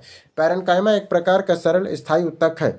भोजन के संग्रह के लिए जाइलम में कौन सी कोशिकाएं उत्तरदायी होती है? तो पैरेन्काइमा के। जंतुओं के शरीर में उपकला ऊतक, त्वचा संयोजी ऊतक और पेशी ऊतक आदि पाए जाते हैं। मेरोमेस्टिक ऊतक पौधों में पाया जाता है। मृदुतक और स्कूल ऊतक सरल स्थायी ऊतक के प्रकार है। मृदुतक और स्कूल ऊतक सरल स्थायी ऊतक के प्रकार है। कौन सा ऊतक संयुक्त संवहनी बंडल का गठन करता है? तो जाइलम और फ्लोएम करता है। जलीय पौधों में तैरने के लिए गुहिकाएं रहती है जो मृदुतक के बीच पाई जाती है।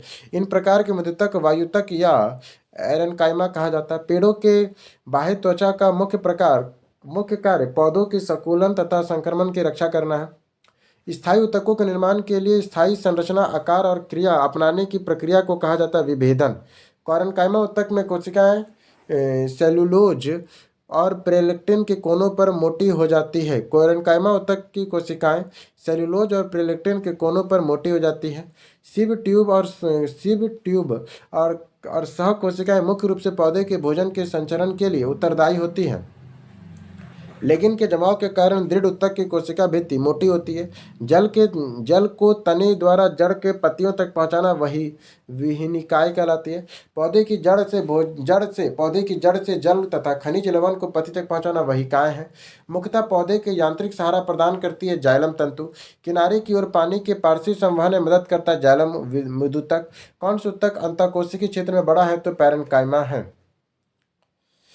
पार्श्व विभोजितक के कारण जड़ तथा तने में घेरे में वृद्धि होती है। पार्श्व विभोजितक के कारण जड़ तथा तने के घेरे में वृद्धि होती है। पार्श्व विभोजितक के कारण एक पौधे के तने या जड़ में घेरा किस कारण बनता है? तो लेटरल मैट्रिक्स से बढ़ता है। अग्रस्थ शीर्षस्थ तने और जड़ों के शीर्ष विकसित होती शिखा में पाया जाता है मेटिमेलस तना।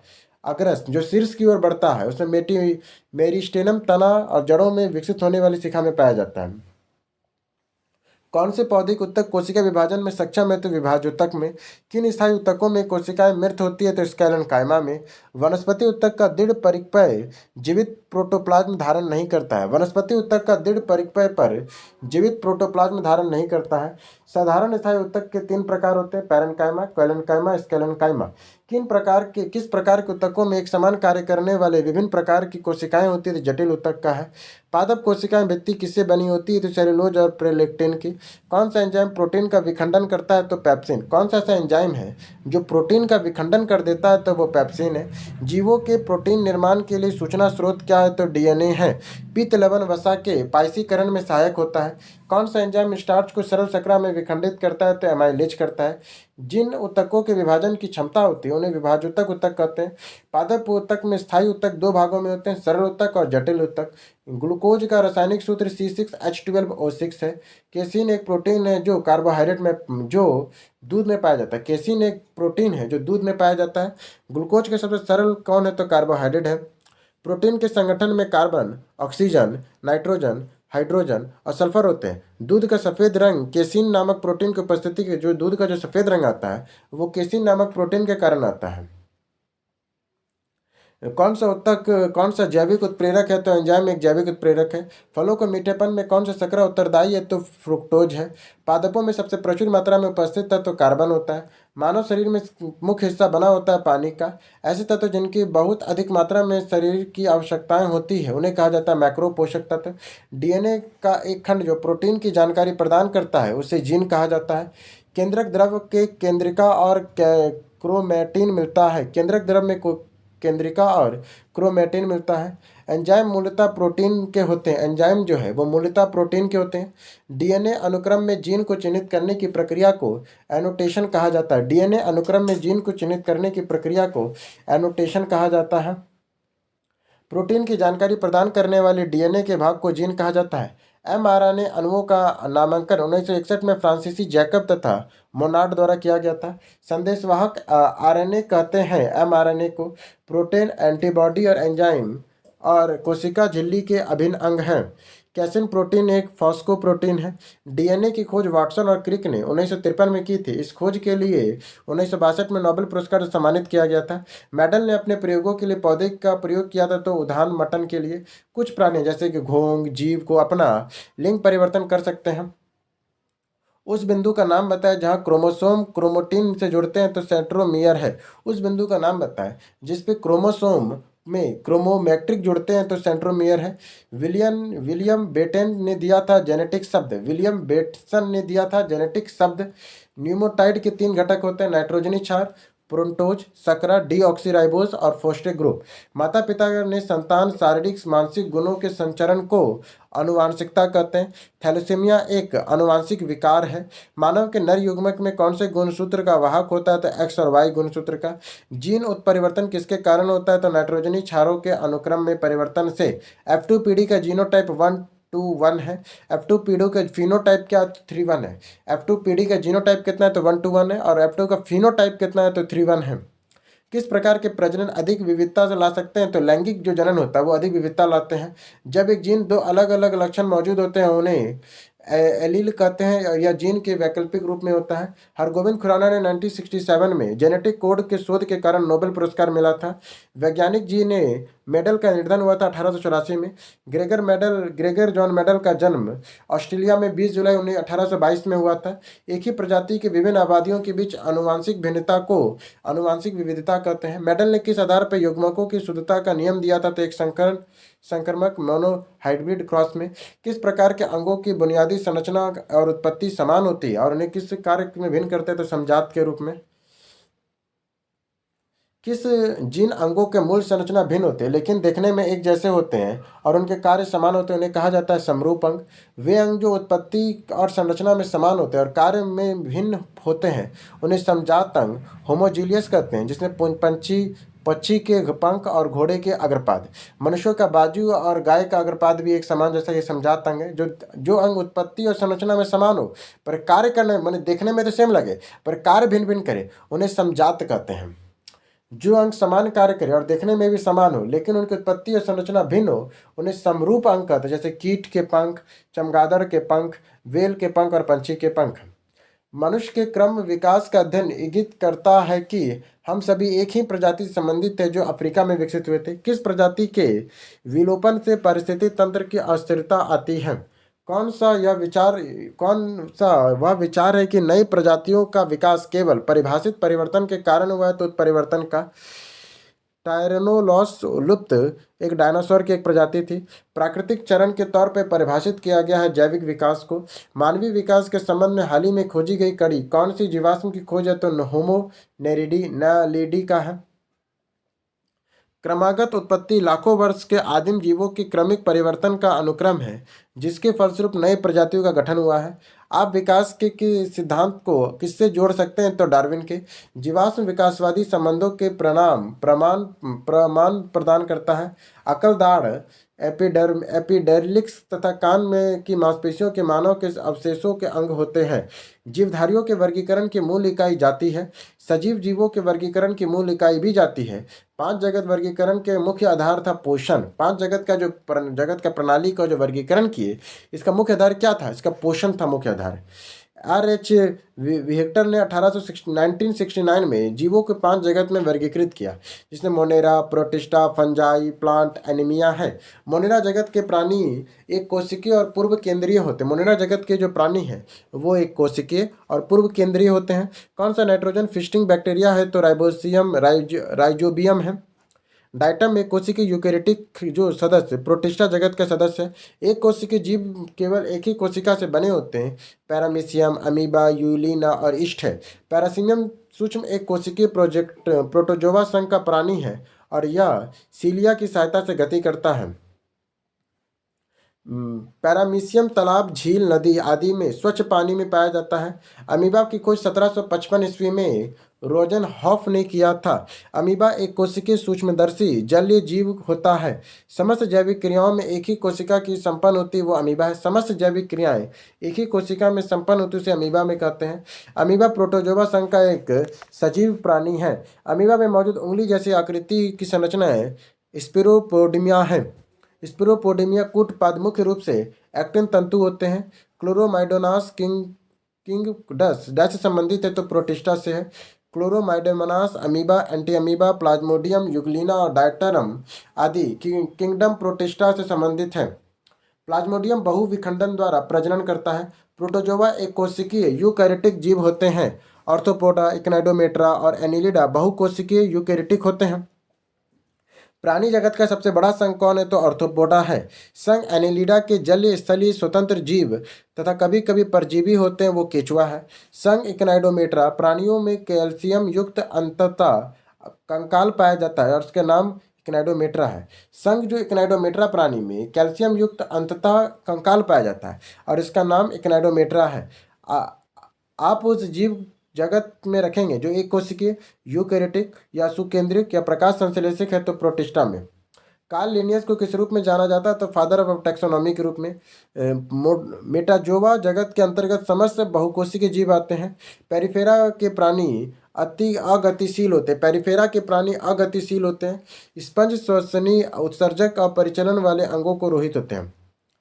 हाइड्रा जंतु पुनरुद्भरण, पुनर्जनन और मुकीलन द्वारा प्रजनन करता है। स्पर्शक हाइड्रा को प्रचलन की शिकार करने की सहायता करता है। सेलिट्रेटा शरीर कोशिकाओं के 2 परतों से बना होता है। सेलिट्रेटा एक बहुकोशिकीय जंतु हाइड्रा है।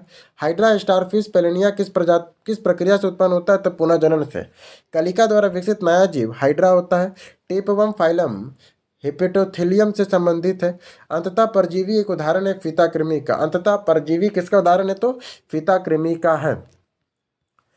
एक्सेलियम का साधारण नाम माउंट वार्म है। एक्सेकिलियम का साधारण नाम क्या है?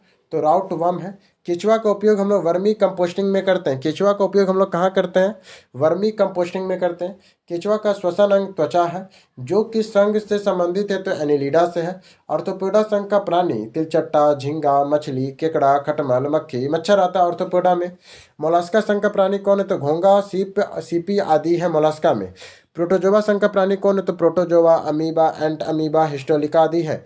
एनिलिडा वर्ग के रिच वर्म सेड वर्म्स के रूप में भी जाना जाता है। केचुआ में केवल लैंगिक जनन ही पाया जाता है। कॉकरोच और अन्य कीड़े स्पाइरिकल सांस लेने के छिद्र के माध्यम से सांस लेते हैं। कीटों के गैसों का विनिमय के लिए वायु नलियों में एक जाल होता है जिन्हें श्वास प्रणाली कहा जाता है। पशुओं में इनमें से किस किस फाइलम में उनके पैर जुड़े होते हैं? तो ऑर्थोपेडा में। तिलचट्टों में श्वसन श्वास रंध्रों के माध्यम से होता है। ऑर्थोपोडा समूह पशुओं से जुड़े होते हैं, पैर से पैर कहते हैं। झिंगुर, टिंडा, दल ऑर्थोपेडा संघ का सदस्य है। ऑर्थोपेडा संघ प्राणी के देहगुहा हिमोसिल कहलाती है। ऑर्थोपेडा संघ का प्राणी मकड़ी है। ऑर्थोपेडा संघ में कौन सा प्राणी आता है? मकड़ी आता है। ऑर्थोपेडा के पाद संधि युक्त है। ऑर्थोपेडा के जो पाद है वो संधि युक्त है। ऑर्थोपेडा के रुधिर परिसंचालन तंत्र खुले प्रकार का होता है। कीट किस प्रकार के दांत होते? किस कीट में दंत होते? तो तैली और भैरों में। किस प्राणी के लिंग आनुवांशिक रूप से निर्धारित नहीं होते हैं? तो घोंघा के। माने किस प्राणी का लिंग आनुवांशिक रूप से निर्धारित नहीं होता है? तो घोंघा के। तितली, गौरैया और सलभ मौत किस लिंग का निर्धारण के रूप में होते हैं? तो आनुवांशिकी है। एटीडोन एक इक्नाइडोमेट्रा संघ का प्राणी है। एटीडोन एक इक्नाइडोमेट्रा संघ का प्राणी है। कोरल रीफ मछलियां अपना लिंग परिवर्तन करना में सक्षम है। मोलस्का के वैज्ञानिक अध्ययन को माइकोलॉजी कहते हैं। मोलस्का का वैज्ञानिक अध्ययन माइकोलॉजी कहा जाता है। इक्नाइडोमेट्रा पूरी तरह से मुक्त रहने वाला समुद्री जीव है। जल संवहन प्राणी समुद्री खीरा में पाई जाती है। मेढकों में मानव के तरह एक जोड़ी फेफड़े होते हैं, लेकिन वे अपने क्लोम से भी श्वसन कर सकते हैं। मेढकों में मानव की तरह एक जोड़ी फेफड़े होते हैं, लेकिन वे अपनी क्लोम माने अपने जो त्वचा है उससे भी कर सकते हैं श्वसन। मेढक उभयचर प्राणी होता है। तीन कक्षीय हृदय वाला जीव सेलामेड्रल होता है। तीन जिनका कक्षीय हृदय होता है वाला जीव को सेलामेड्रल कहते हैं। उभयचर और सरीसृपों के जीवों का हृदय तीन कक्षीय होता है। उभयचर श्रेणी के अंतर्गत टोड होता है। तेंदुआ का वैज्ञानिक नाम पेथेरा पाइडस है। तेंदुआ का वैज्ञानिक नाम क्या है? पेथेरा पाइडस है। भेड़िया का वैज्ञानिक नाम कोलिन ल्यूपस है। भेड़िया का वैज्ञानिक नाम क्या है? तो कोलिन लूपियस है। पंछियों के स्तनधारियों के चार कक्ष होते हैं, वो हृदय है। उभयचर प्राणियों की सल्कों की कमी या त्वचा में सिलेमा ग्रंथियां होती है। जिन जंतुओं में मेरुदंड नहीं होता है वे अकशेरुकी जंतु होते हैं। जिन जंतुओं में मेरुदंड नहीं होता वे क्या होते हैं? अकशेरुकी जंतु होते हैं। आर्केनिड, स्पंज, कीट, मोलस्का, ऑर्थोपेडा आदि क्या तो अकशेरुकी है। अंडे देने वाले प्राणी कहलाते हैं अंडज प्राणी। किस वर्ग में जानवरों की त्वचा शुष्क और ग्रंथ विहीन होती है? तो सरीसृप में। रेप्टेलिया वर्ग के सभी जंतु जमीन, दीवारों और पेड़ आदि पर रेंग कर चलते हैं और ये अनियमित तापी जंतु हैं। मच्छर का जीवन चक्र सामान्यतः 21 दिन का होता है। मच्छर के जीवन चक्र दो चरण का सही क्रम है: अंडा, लार्वा, प्यूपा और पूर्णक है। कीटा के बच्चे को कोडलिंग कहा जाता है। कीटा के बच्चे को कोडलिंग कहते हैं। हंस के बच्चे को ग्लॉसिंग कहते हैं। छोटी मछलियों के बच्चे को फिगरलिंग कहते हैं। मनुष्यों के प्राथमिक उत्सर्जन उत्पाद यूरिया है। मछलियों तथा गायों में अमोनिया का उत्सर्जन करते हैं। हमिंग बर्ड अपने पंखों को सभी दिशाओं में 180 डिग्री में घुमाने में सक्षम है। कौन है? तो हमिंग बर्ड। एविज वर्ग के अंतर्गत पंछियों को शामिल किया गया है। पंछी समतापी प्राणी है तथा यह एक जोड़ी पैर होते हैं। चोंच वाली हमिंग बर्ड प्रजाति की एक पंछी है। यह मुख्यतः दक्षिण America, Bolivia, Colombia, Ecuador, Peru, Venezuela में पाई जाती है।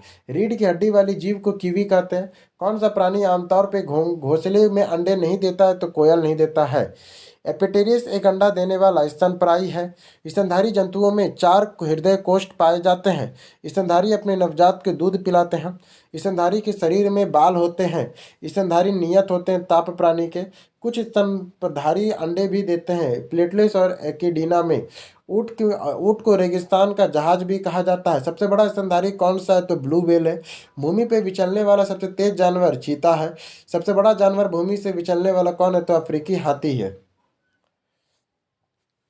सबसे ऊंचा जानवर जिराफ है। स्तनपायियों के बालों के साथ ग्रंथियां वाली त्वचा होती है। कंगारू कमजोर विकसित बच्चों को जन्म देता है। कंगारू ऑस्ट्रिया का राष्ट्रीय पशु है। भारत के जंगली जीव के संदर्भ में उड़न लोमड़ी एक चमगादड़ है। पृथ्वी की सबसे बुद्धिमान स्तनपायी डॉल्फिन है। गंगा नदी में पाए जाने वाली गंगा डॉल्फिन एक नेत्रहीन जलीय जीव है। मछलियों के रक्त प्रवाह के लिए एक एकल सर्किट है जो दो कक्षीय हृदय होता है।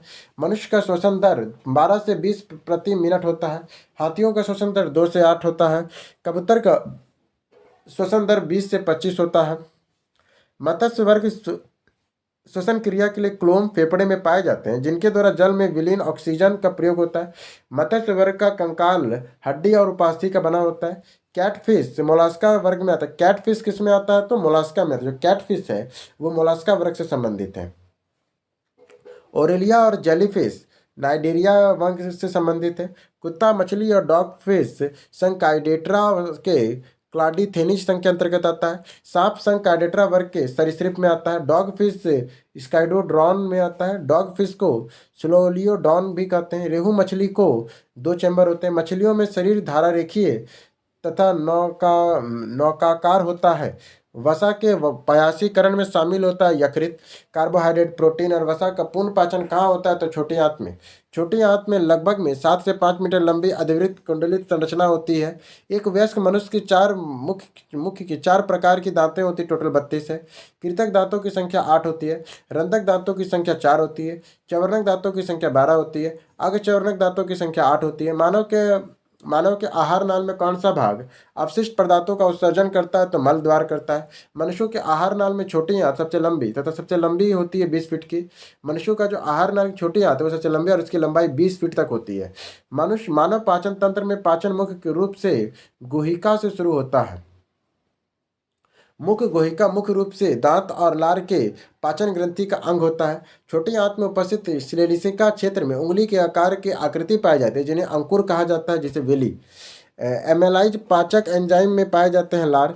शाकाहारी में छोटी आंत लंबी होती है, मांसाहारी में छोटी आंत लंबी होती है। जठर रस का पीएच मान 1.2 होता है। लार एंजाइम स्टार्च के पाचन में मदद करता है। लार में मौजूदा एमाइलेज एमाइलेज एंजाइम स्टार्च को जटिल अणुओं को सरल सकरा अणुओं में विघटित कर देता है। लाइपेज एंजाइम वसाओं के हाइड्रोलिसिस के सहायक उस या ऊतक की तरह कार्य करता है। ट्रिप्सिन एंजाइम में प्रोटीन के पाचन में सहायक है। पेप्सिन एंजाइम प्रोटीन को पेट्राइड्स में बदलता है। मनुष्य के आमाशय में अम्ल बनता है हाइड्रोक्लोरिक के रूप में। पीत रस आहार नाल में अम्लीय आहार के क्षारीय प्रकृति का होता है। शरीर के में विलाई कहाँ पाया जाता है? तो छोटी आंत में। पीत रस हरे पीले रंग का क्षारीय क्षारीय तरल पदार्थ है जिसका पीएच मान 7.6 से 7.7 तक होता है। शरीर के किस भाग में पीत रस बॉयल जूस का उत्पादन होता है? तो यकृत में। खुर वाले जानवरों में आमाशय का सबसे बड़ा हिस्सा रूमेन है। छोटी आंत में 3 अलग अलग क्षेत्र है, डुडेनम, जेजुनम और इलियम। पाचन तंत्र के किस अंग की आकृति अंग्रेजी वर्णमाला के अक्षर जे के समरूप होता है? तो आमाशय है। स्वाद कनिकाय में स्वाद रिसेप्टर्स कोशिकाएं होती है जिन्हें स्वदेशी कोशिकाओं के रूप में जाना जाता है। वसा शरीर में ऊर्जा प्रदान करने का मुख्य प्रमुख क्या है? तो खाद्य पदार्थ है। वसा के अणु ग्लिसरॉल तथा वसा अम्ल के संयोग से बनते हैं। कार्बोहाइड्रेट, प्रोटीन और वसा का पूर्ण पाचन छोटी आंत में होता है। प्रोटीन की कमी से क्वासिकोर बीमारी होता है। सबसे पहले फास्फोरस निकोलस क्वांटिन ने सन 1824 में कैलोरी की ऊर्जा के रूप में परिभाषित किया। किसने किया था? सबसे पहले प्रोफेसर निकोलस क्लेरीमेंट ने कैलोरी की ऊर्जा के रूप में परिभाषित किया था 1824 में। 1 ग्राम जल का ताप 1 डिग्री सेल्सियस बढ़ने के लिए 1 कैलोरी ऊष्मा की आवश्यकता होती है।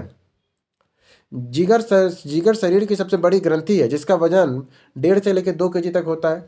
लिवर का पित्त स्वाविरित होता है। दंतवल्क कैल्शियम का फास्फोट का बना जो दंतवल्क है वो कैल्शियम के फास्फोट का बना होता है। एक वयस्क मानव का पूरा पाचन तंत्र यानी मुंह से गूदा तक 9 मीटर लंबा होता है। किस प्रक्रिया द्वारा आहार नली में भोजन जाता है? तो अंतःग्रहण के द्वारा। भोजन नली की दीवारों में संकुचन प्रसरण को क्रमानुकुचन कहा जाता है। मुख्य गहिका, पित्राशय, बड़ी आंत, यकृत, अमाशय मानव आहार नली का भाग है। वायु कोशिका फेफड़ों में पाई जाती है तथा श्वसन तंत्र का भाग होता है, उसे मानव का कहते हैं। मनुष्यों में लार लगभग 99% जल तथा 1% एंजाइम होता है। लाइसोजाइम नामक एंजाइम भोजन में उपस्थित हानिकारक जीवाणुओं को नष्ट करने का काम करती है। पाचन के बाद कार्बोहाइड्रेट में को परिवर्तित कर दिया जाता है ग्लूकोज के रूप में। पित्त के कार्य को पयासीकरण कहा जाता है। पित्त एक क्षारीय यौगिक है जो वसा के टूटने में मदद करता है। ट्रिप्सिन अग्नाशय रस में उपस्थित सभी एंजाइम को सक्रिय कर देता है। गले में उपस्थित छल्ले मौजूद होते हैं। उपस्थिति मानव शरीर और अन्य प्राणियों में पाया जाने वाला लचीला है तो संयोजी ऊतक है। उपस्थिति शरीर के ऊतकों को मजबूत बनाने का काम करता है। मानव में भोजन तथा हवा के लिए सामान्य वर्ग ग्रासनी होता है। श्वेत रक्त कणिकाओं को ल्यूकोसाइट भी कहा जाता है। श्वेत रक्त का जीवन काल 12 से 20 दिन का होता है। श्वेत रक्त की कोशिकाएं रंगहीन होती हैं, इनमें से कोई वर्णक नहीं होता है। बिंबाणु प्लेटलेट्स के रक्त में मौजूदा सूक्ष्म कण होते हैं। प्लाज्मा शरीर के रक्त की तरह घटक है जो रक्त की कुल मात्रा का 55% योगदान देता है। प्लेटलेट्स का निर्माण बोरमेन में होता है। हृदय पंप की तरह कार्य करता है। धमनियां ऑक्सीजन युक्त रक्त का संचरण करती है।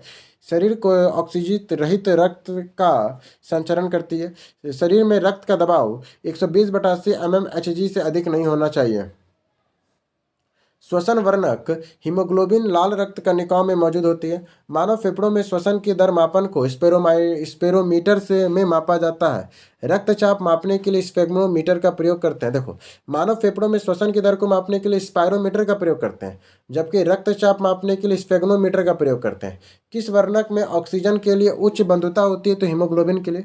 मानव रक्त में प्लेटलेट्स की संख्या 2.5 लाख प्रति घन मीटर होती है और प्लेटलेट्स का कार्य क्षतिग्रस्त भाग में बहते हुए रक्त को थक्का जमाना है। कौन सा आंत पचे हुए और अवशोषित वसा का परिवहन करता है? तो लसिका करती है। हीमोग्लोबिन के एक अणु में ऑक्सीजन के अधिकतम 4 अणु जुड़े होते हैं। विश्व रक्त दिवस 14 जून को मनाया जाता है। हृदय की औसत वजन महिलाओं में 250 से 300 होती है। हृदय का औसत वजन महिलाओं में 250 से 300, जबकि पुरुषों का हृदय का वजन 300 से लेकर 350 ग्राम का होता है। मानव शरीर में लिकोसाइट, लिफोसाइट, मोनोसाइट पाया जाता है। आरबीसी का मुख्य कार्य शरीर के प्रत्येक कोशिकाओं में ऑक्सीजन पहुंचाना और कार्बन डाइऑक्साइड वापस लाना है। सबसे छोटी रक्त वाहिका को कोशिका कहा जाता है। कौन सा प्लाज्मा प्रोटीन रक्त के स्कंदन में चिन्हित करता है? तो फाइब्रोजन है। रुधिर मापी का आविष्कार वॉन वास्क ने 1881 में किया था। मानव शरीर में रक्त को मात्रा शरीर के भार का लगभग 7 से 8% तक होता है। मांसपेशी उत्तक रक्त वाहिकाओं में व्यास को बदल देती है। मानव रक्त प्लेटलेट्स थ्रोम्बोप्रोथम्बिन छोड़ते हैं, जो रक्त को थक्के बनाने में मदद करता है।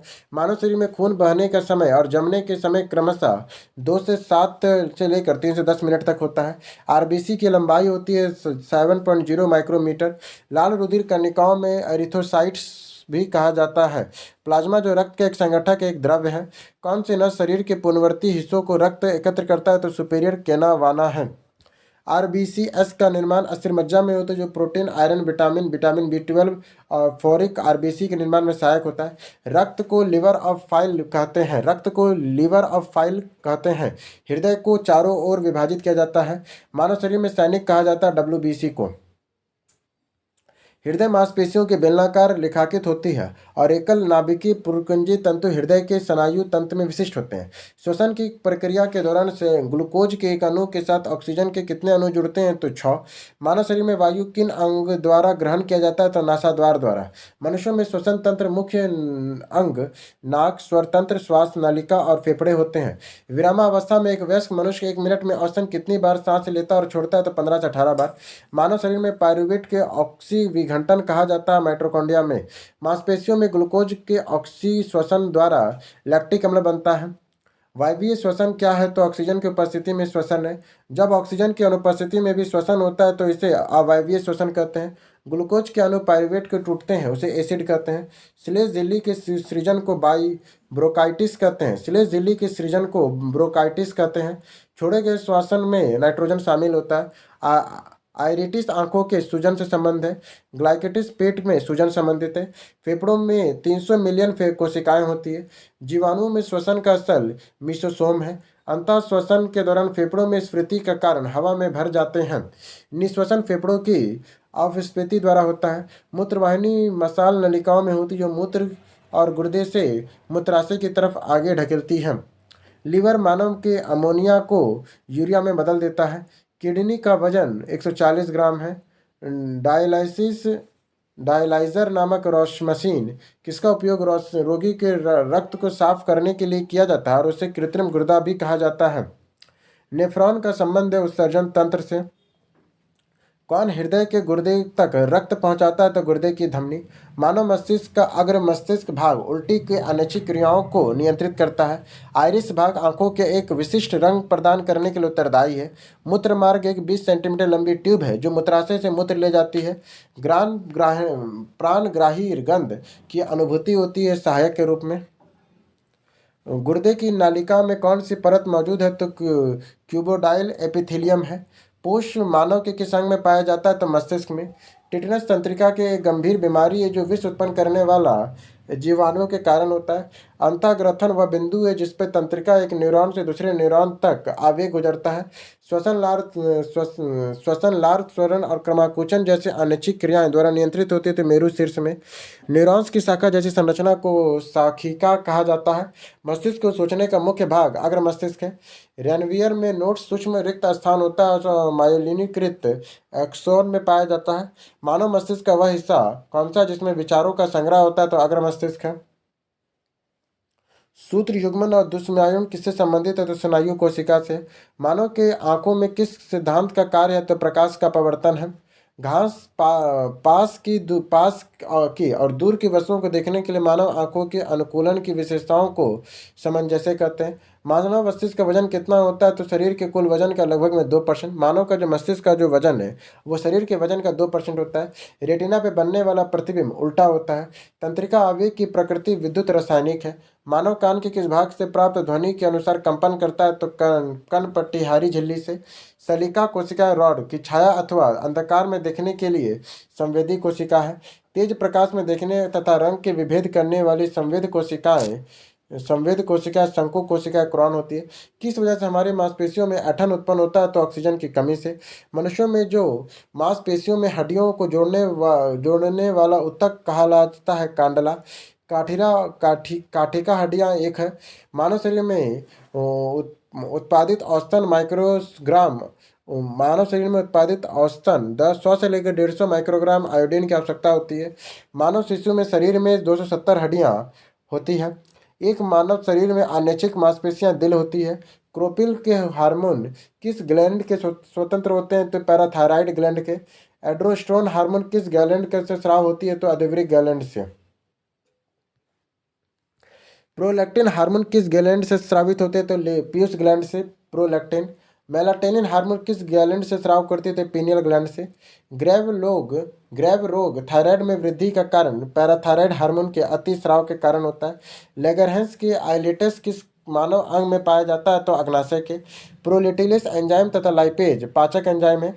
मानव मानव के हाइपोथैलेमस ग्रंथि मस्तिष्का में उपस्थित होती है। मनुष्य के शरीर में वह ग्रंथि जो एंजाइम और हार्मोन दोनों को स्रावित करती है वो अग्नाशय और पाचक ग्रंथि है। मानव शरीर में अग्नाशय पाचक तंत्र का एक भाग है। जीवों के 6 जगत में वर्गीकृत किया है कैबरियल स्मिथ ने। शैवाल को नियंत्रित करने के लिए आमतौर पर किस रसायन का प्रयोग किया जाता है? तो कॉपर का। ग्लूकोज फ्रुक्टोज ग्लैक्टोज तीनों मोनोसेक्राइड है। ग्लूकोज फ्रुक्टोज तथा ग्लाइकोटोज ये तीनों मोनोसेक्राइड है। पराग ट्यूब का विकास भूमि अनुकूलन में स्पेट्रोफाइटस का एक महत्वपूर्ण चरण है। लाइकेन सहजीवी संबंध को दिखाता है। कौन सा जीव जल में आणविक ऑक्सीजन छोड़ता है? तो फाइटोप्लैंक्टन। 2010 में पूरे चेहरे पे पहला सफल प्रत्यारोपण कहाँ किया गया था? तो स्पेन में। किशमिश जैसे सूखे फल जब पानी में डुबो दिया जाता है तो उसमें पानी भरकर फूल जाती है, उस जिसका वैज्ञानिक कारण है परासरण। राइनोस्कोप किस अंग की जांच करने वाला चित्कर्ष तंत्र है? तो नाक है। पौधे का लाल रंग विगलन किससे प्रभावित करता है? तो गन्ना से। पाचन के अंत में जारी ऊर्जा किस रूप में होती है? तो रासायनिक ऊर्जा के रूप में। कुस्कुट एक परजीवी पौधा है। कुस्कुट एक तरह का परजीवी पौधा है। बांस में फूल आना चूहों की आबादी में वृद्धि का कारण बनता है। ईस्ट में होने वाले किन्वरन और मनुष्यों के पेशीय कोशिकाओं में होने वाले अनॉक्सी श्वसन में क्या समानता है? तो दोनों कोशिकाएं द्रवों में होती हैं। पौधे के किस भाग में कॉफी मिलता है? तो फली में। कॉफी का सर्वाधिक उत्पादन भारत के कर्नाटक, केरल और तमिलनाडु राज्य में होता है। वनीला का उपयोग सुगंध के लिए करते हैं। वनीला का उपयोग हम लोग सुगंध के रूप में किया जाता है। केंचुए के जरिए मृदा में उर्वरता बढ़ाने की प्रक्रिया को वर्मी कंपोस्टिंग कहते हैं। रेशम बॉम्बिक्स से प्राप्त करते हैं। बांस को ग्रीन गोल्ड कहा जाता है। अलैंगिक प्रजनन में कम विकसित जानवरों पर और पौधों का कौन सा हिस्सा नरन घास में अलैंगिक रूप में प्रजनन करने की विशेषकृत होता है? तो तना। फोटोप्लाज्म का अर्थ होता है पौधे की प्रकाश की दिशा में बढ़ना। पौधे में साइटोकाइनिन कोशिकाएं विभाजन में सहायक होती है। एडोनिन लड़ो और उड़ो हार्मोन होता है एडोलिनिन। साइटोकाइनिन हार्मोन की खोज मिलर ने 1995 में की थी। पौधे में बौनापन जिब्रेलिन अम्ल के उपचार द्वारा नियंत्रित किया जा सकता है। प्रकाश संश्लेषण की प्रक्रिया में कार्बन डाइऑक्साइड वातावरण में हटती है। P660 फोटोक्रोम एक प्रशांत रूप है। पौधे में ऊर्जा का अंतिम स्रोत सूर्य का प्रकाश है। प्रकाश संश्लेषण में कार्बन डाइऑक्साइड और जल के बीच रासायनिक क्रिया के फलस्वरूप ग्लूकोज का निर्माण होता है। सबसे पहले डीएनए को अलग किसने किया था? तो फ्रेडरिक मिएचर ने किया था। कैक्टस जैसे मरुस्थलीय पौधे में कौन सा भाग प्रकाश संश्लेषण की प्रक्रिया करता है? तो वो तना करता है। कौन करता है? तना करता है। सेब खाद्य प्रचुर मात्रा में होता है, वो फाइबर में। हवा के परागन में को क्या कहते हैं? तो एमियोफिली कहते हैं। पनवृत पेड़ का एक अंग है। तने के जरिए गुलाब फैलता है। कौन बढ़ते भ्रूण के लिए पोषक ऊतक का कार्य करता है? तो एंडोस्पर्म। कौन पौधे की शिराओं और कलिकाओं को प्रवर्धित करता है? तो बायोफाइलम। कौन सी वनस्पति प्रजनन का अंग है? तो मेसेलिया है। बीज के तीन भाग होते हैं, बीजपत्र, मूलांकुर, अपरांकुर। पौधे भविष्य के लिए खाद्य के बीज के कैटिने कोटिलेडॉन में संग्रहित करता है। मटर एक पौधा है फलीदार के रूप में, लीची एक बीजी है फल के रूप में, पपीता, सेब, अनार बहुबीजी होते हैं। सरसों का उभयलिंगी पुष्प है। पौधे के विकास के लिए 17 पोषक तत्वों की आवश्यकता होती है। जब पीएच मान 7 से 14 की ओर बढ़ता है तो यह दर्शाता है ओएच आयरन की सांद्रता में वृद्धि। अत्यधिक अम्लीय मिश्रण का पीएच मान 0 होता है। एक विलयन का पीएच मान 3 है। जब पीएच 6 में परिवर्तित किया जाता है तो हाइड्रोजन आयरन की सांद्रता 1000 गुना घट जाएगी। इस तरह हम लोग का एसएससी में पूछे गए अभी तक का सारा पीवाईक्यू खत्म हो गया। मिलते हैं नई वीडियो, तब तक के लिए धन्यवाद।